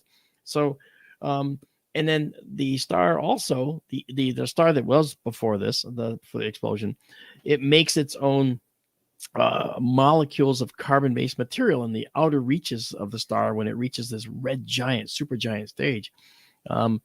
And so when it blows up, it leaves behind this little tiny dot. See that little dot in here? I can actually show that to you a little better. I'll put a square around this. So here's the little dot. Okay. Yeah, I got you. Yeah, right there. There it is. Inside that square, you see this little dot. All right. And the dot kind of has a bluish look to it. That's because this is called a pulsar. It's a neutron star that's spinning very rapidly. And the pulsar is tiny. It's only the size of Manhattan Island. And this is thousands of light years away, and we can still see it. That's how much energy is coming out of that thing that you can see it. That's crazy. So this is called the Crab Nebula. It's a beautiful supernova remnant. I'm taking photos right now and saving them. Is this software readily available to anyone, or is it exclusive to a club? Or no. This is this software here is available to anyone. This software is available to anyone. What's not available to anyone is the program over here that I use, because I wrote that to access the observatory, and we actually roll our roof right off the whole building. Okay, if you see the telescope here, there's the telescope in the building, and the building roof is off. It's black because that's the sky. Okay, so we actually do this routinely. This is like our main thing that we do. All right. And so here is the telescope now in the building and looking up in the sky. It's looking toward the Crab Nebula up there. So there's a lot going on. I wanted to show you this beautiful nebula, but I don't think we can. But I do have this really cool program, which is also free if you want to get it. It's called Stellarium. And I did something that's a little different. I actually connected it to my telescope, and I have it able to run the telescope. So it makes it easy to run. Let me ask real quick, Ken, Sure. what do you want to do? We're coming up. We got a minute left. There's some interesting stuff here, and a lot of people are still watching. Do you want to continue on and let Bill close us out? Please do. I'm going to have to run. But, if you want to continue on, I think everybody would appreciate that. So I will leave that to you, gentlemen. All right. Mark, you got a little bit more you want to show us here before the we'll sign off with Bill, but we can keep going on the channel. Sure, that's fine. It's good to see you, Ken. I'm glad that we got a chance to hang out together again. Yeah, I hope that somewhere along the way, next MUFON meeting or something, I can give you a buzz, and maybe you can come on remotely and talk a little bit about this. We'll see what the schedules look like. Yeah, I've got a bunch of conferences I'm going to do. So if you want to, I don't know if you're going to any of these conferences, but I'll be at Contact in the Desert. I'll be in Arkansas at Ozark. I'll be in Roswell. And those are all conferences coming up. And there's a few others. I can't remember. I was invited to Roswell. I'm sort of on the fence of whether I'm going to take the leap to that or not. We'll see. Well, I do what this time in Roswell, I'm going to talk about what I just told you about tonight in a lot more detail. I mean, I do 16 different talks. So this is just one. But I think it's important to get this out there. And so I'm refining it and adding detail and other stuff to make sure people understand this, because I think this is how they operate. I think we got to only sign off real quick with KGRA. You guys, if you want to stick with us here on Dead Air Full Spectrum on the YouTube channel, switch over to that. But we got to let Ron go. I'm sorry, we got to let Bill go. And we got to let Ken go. And then I'm going to let Mark go ahead and give us a little bit more on this website.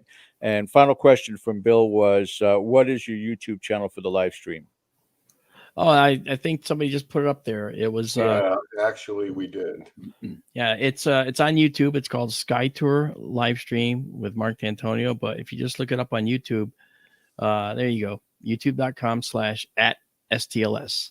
Perfect. And we got thousands of people that join us. And a lot of them are here. A lot of the ones that were here came on, like Kathy right here. Kathy's one of our SkyTour family.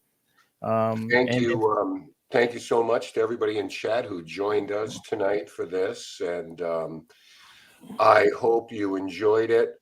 Mark, it is always a pleasure. It's been far too long. And until the restraining order comes, I will probably be bugging you again for something or other. But thank you so much. You are always an absolute joy to have on the show. Well, thank you so much. It was wonderful, Ken. I appreciated your questions. You guys are on top of it, man. You're on top of it. No doubt about it.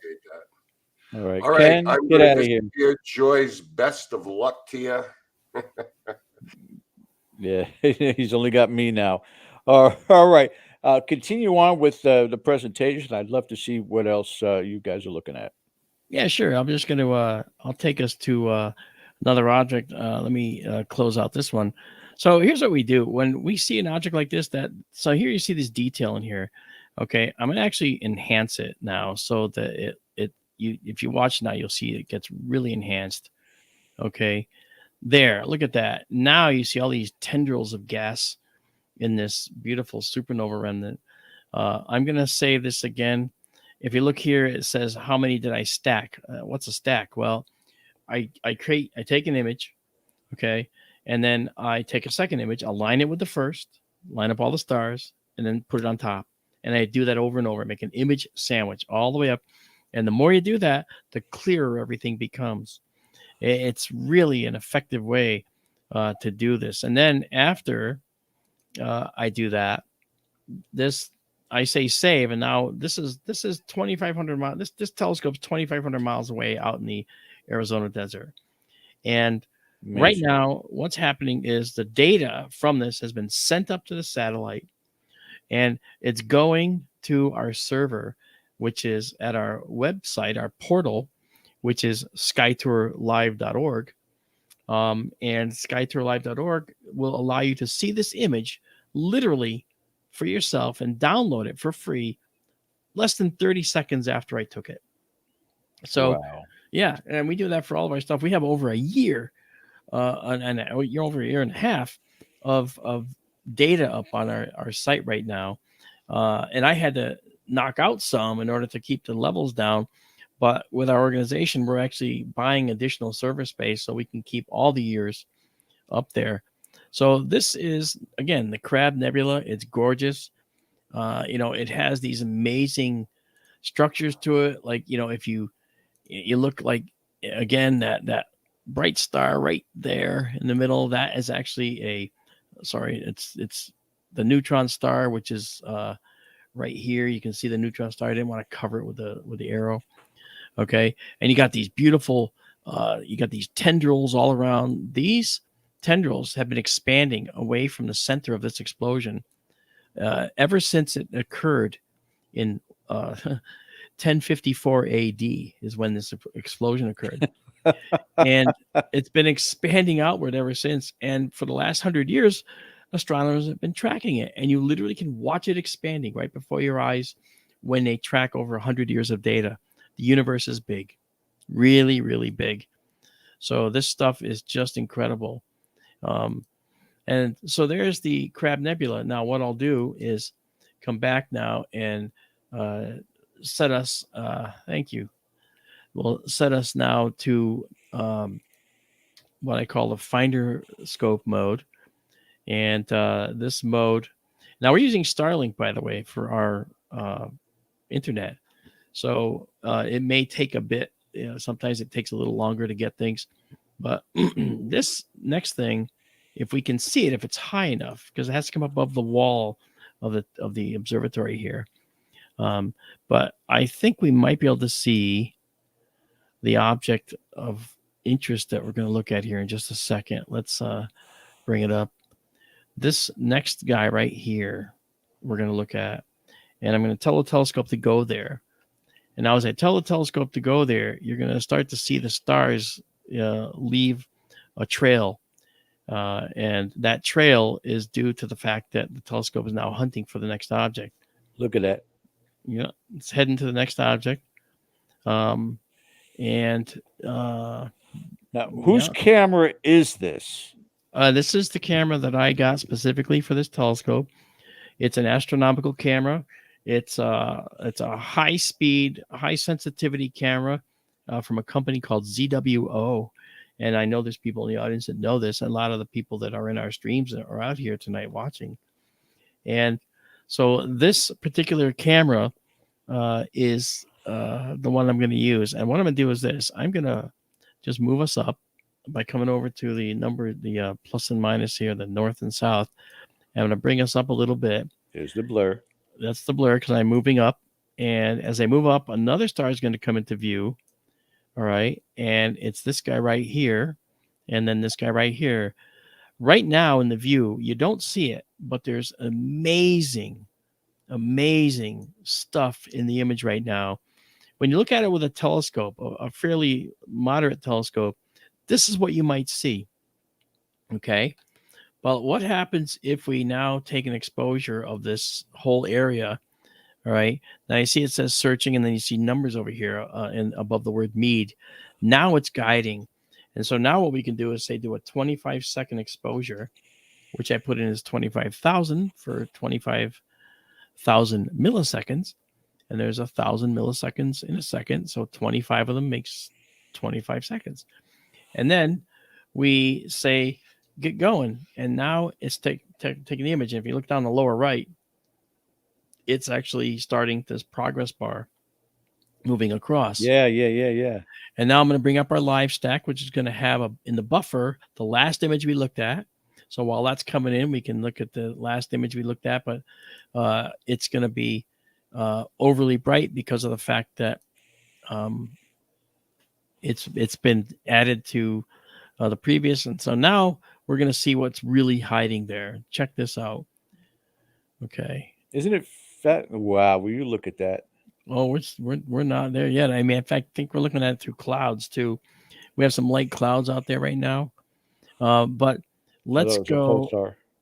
Yeah, no, that's what's called the Horsehead Nebula, this thing right here. Yeah. Okay. And what I'm going to do is do this process to really snap it up for you. Okay. And color correct it a little bit. There are some light clouds passing over it right now. So that's why it kind of looks fuzzy like this. But this is the Horsehead Nebula. And this is a beautiful red nebula of hydrogen gas. Again, that hydrogen, which is always throughout the universe. And this hydrogen is being excited by this star right here. This actually has a name. It's Sigma Orionis. And this hydrogen gas, it's hydrogen atoms out in empty space. And then when the ultraviolet light from this very, very powerful star, which actually is like upwards of 6 components to it, 6 stars orbiting each other. Okay. This stuff hits this gas, and it causes the electrons in the hydrogen atom to jump off the atom momentarily. That's called an ion. And now those electrons bounce around out there, hitting things outside the atom, and then come back in. And as they come back in, that energy they absorb to leave is now given off. And when it gives off that light, or gives off the energy, it comes in the form of this red light. It's a very characteristic light, well known. It's called hydrogen alpha, right? And it's one of what we call transitions, one of the ways in which the atom gives off, or the electron gives off energy as it comes back into the atom. So that's an emission right there. This here is blue, and there's a star in here that's actually lighting up something. What is that something that's lighting up? Well, why is this dark horsehead shape? What is that? That's actually this dark dust. And I mentioned it's actually, yeah, in fact, that's up front silhouetting or being silhouetted by the bright nebula behind it. Okay. This is dark nebula. In fact, all of this in here, everything over here, all of this is all dark nebula, well-known dark molecular clouds of dust. The dust, in fact, is literally in part the building blocks of life. All right. And I've said this before. Okay. This location, right? The dark nebula like this, all of this dark stuff you see right there. Okay.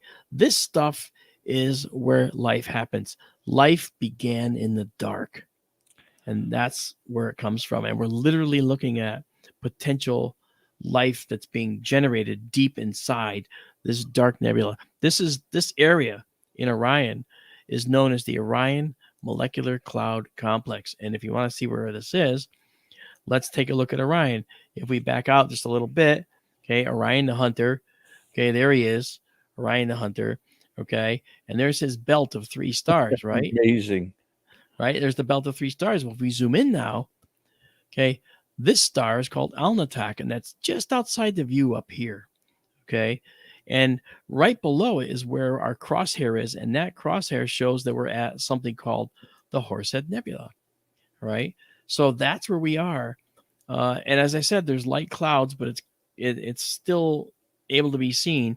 But what I'd like to do is attempt to show you one more thing, but you can see the wall of the observatory is just a little bit uncooperative, but we're going to try it anyway. Hold that screen right there, Mark, because Sure. if I do not ask you this question tonight, I'm going to forever be kicking myself. It is probably the most naive question that a person can ask you, and yet it bothers the hell out of me. Not that I lose sleep. All right. Okay. Tell me when I'm wrong. Our solar system is traveling constantly through the galaxy. That is correct. Our galaxy is constantly traveling through our universe. That is correct. Why did the stars never change? And I understand people always say, well, it's 100 million years ago, the stars you're looking at, but they're moving too. That's correct. Everything in the universe is moving, yet in my lifetime, everything, especially when you're talking about astrology, everything is always in the same place. How is that possible if everything is in motion? That's been bothering me since I've been a child and never figured that out. Yeah, and now I'll get rid of that problem for you. Okay. And if you've been waiting all these years to ask it, this is a great place to ask it. It was either you or Neil deGrasse Tyson, and I can't get his number. He follows me on LinkedIn, which I bastard. think is hilarious. Okay, yet he won't admit that he's interested in UFOs. Okay, but he has changed his, and I'll answer your question, but he's changed his approach from "I do not believe they're here" to "I need to see more evidence." That's important. It's a movement. Okay. That's a movement. It's actually movement, right? So when you look at the universe, we're looking at stars, right, that are distant, as you had pointed out. Right.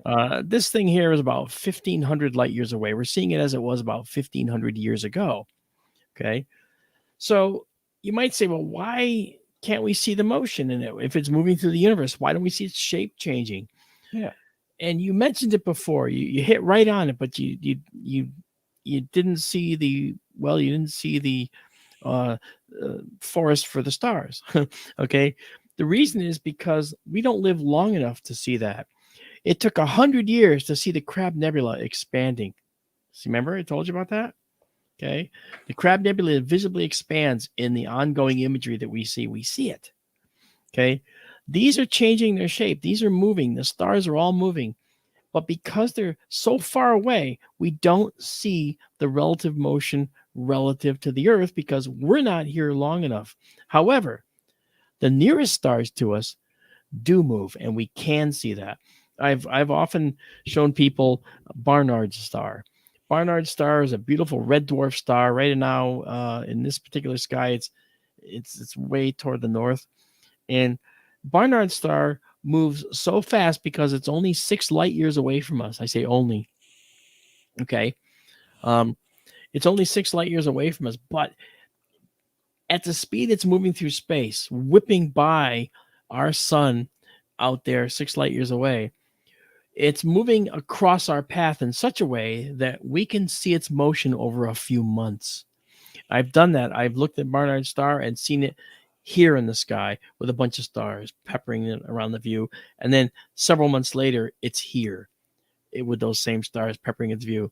So the universe is moving, but because of the distances being so great, we can't see it. Okay. Unless we look at something nearby that's moving across our path at such a rate of speed that it will show.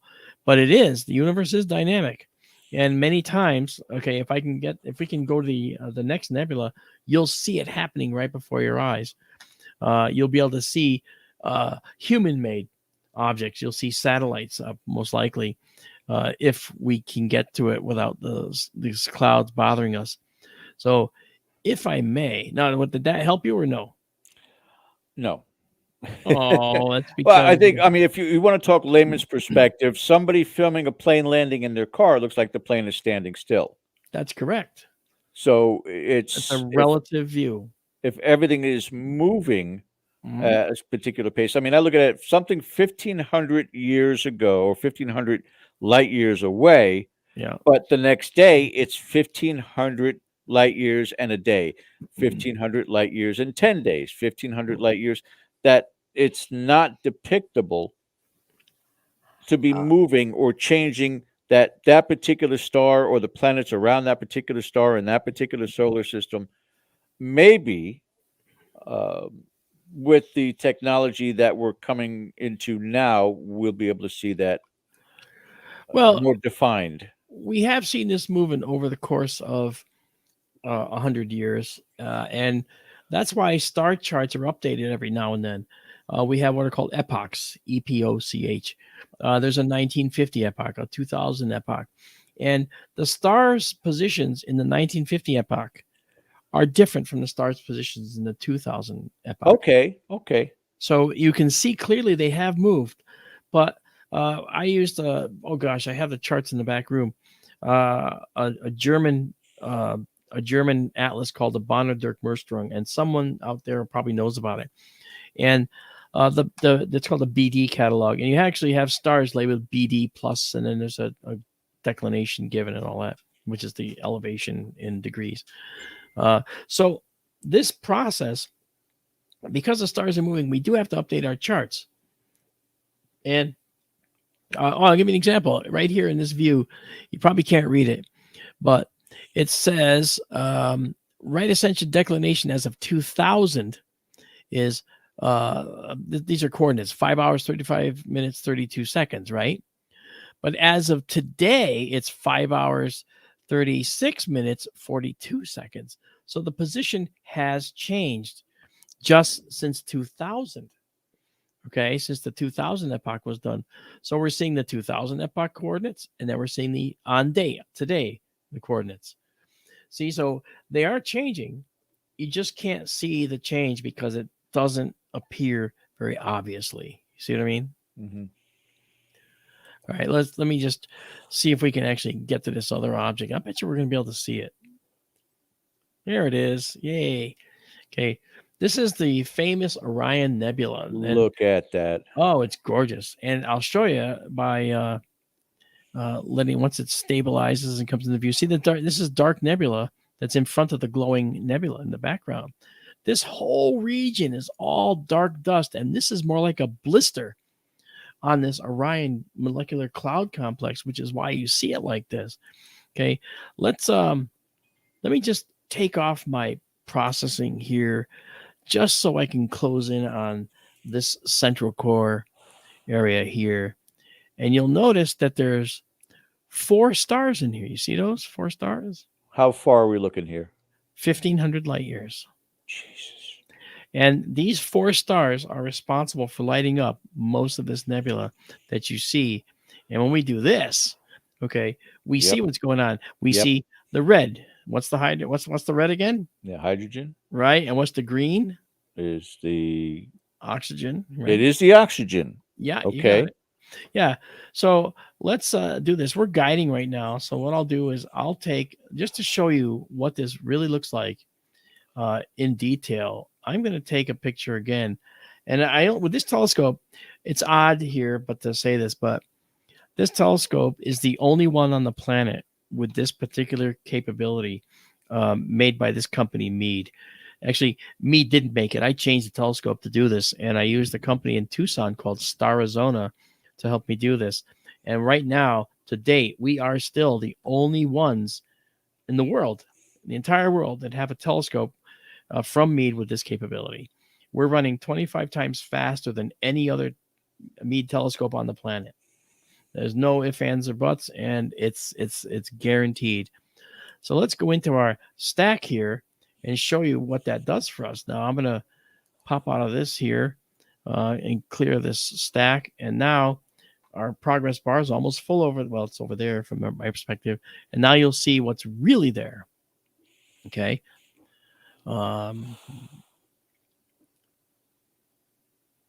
Let's make sure it's coming in. Now, I also have a filter on here that it was just outside the range. To keep the stars round, I have this special filter in place, and it was just a little bit out of range. But I raised it up so we can see if we can reach that. I just want you to see what it looks like. So that's what it's doing. It's moving right now. It's actually taking a photo right now. Okay. There we go. Oh my goodness! Well, that's not even anything. Wait until you look at that towards the top. It looks like almost a flower. I know, right? Now here, watch That's this. wild. Watch this. That's more in perspective how it looks. Isn't that crazy? Yeah, That's I mean, some of beautiful. the pictures that are coming back from the Webb telescope are just Yeah. awe-inspiring. Awe-inspiring. Look at that colorization. Yeah, and this is the actual color. This is not artificial color. This is how it really looks in real life. Now that's the And darkness above is the this is a dark nebula out here. This is all dark Oh. nebula. And the longer we go here, the more dust you'll actually see. And this right here, you see this guy right here? yeah. That is what's called a geosynchronous satellite. These are the satellites that sit out at 22,000 miles away off the Earth. And what they do is they sit over the same spot on the Earth. Now we're tracking the stars right now, so we're moving with the stars as the Earth rotates. But these satellites are sitting over the spot on the Earth. As we're tracking the stars, we're forcing them to make a trail. That's our movement, not theirs. That's correct. That's correct. And what I can do is I can actually show you that very simply. If I have a tracking button here, if I turn off the tracking, you'll see the stars start moving, and then the satellite will just hold still. I can put the cursor there, and that dot for the satellite will stay right there, and the stars will start moving.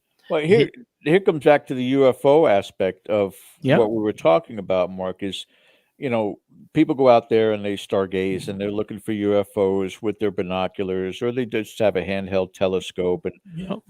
now when we're talking about fifth dimensional movement, a couple of things come into play. Number one, there's a good chance, again, most of what people are experiencing are satellite. Now, there may also be UFO phenomena that are occurring, but travel through the universe must be simplistic with that type of technology. They're not going in a human mind. It's travel. A light year is this many thousand miles. That's right. Exactly. And in our lifetime, we'd never be able. But if you can go A to B in the speed of a thought, and then from B to C in the speed of a thought, you could travel a multitude of light years to get to location within minutes, realistically. Yeah. In fact, I'll give you an example. With this technique, it's been calculated. I think a Stanford physicist did this one. I could be wrong. That if you travel from here to Alpha Centauri using this technology and just a modest application of it, not really trying to go all the way into this fifth dimension, you could do it leisurely in 20 minutes. Now, wow. Keep in mind that it would take us about 10 to 12,000 years to go at the fastest speed through our four dimensions. Okay. But if you punch out and punch in, and this is why they're the great cartographers, they can punch out, but where they punch in, they have to make sure they don't punch into the middle of a star. That'll end their trip real fast. Okay. So they have to be really cognizant of not punching in on a planet or an asteroid. And to be fair, there's a lot more space in the universe than people realize.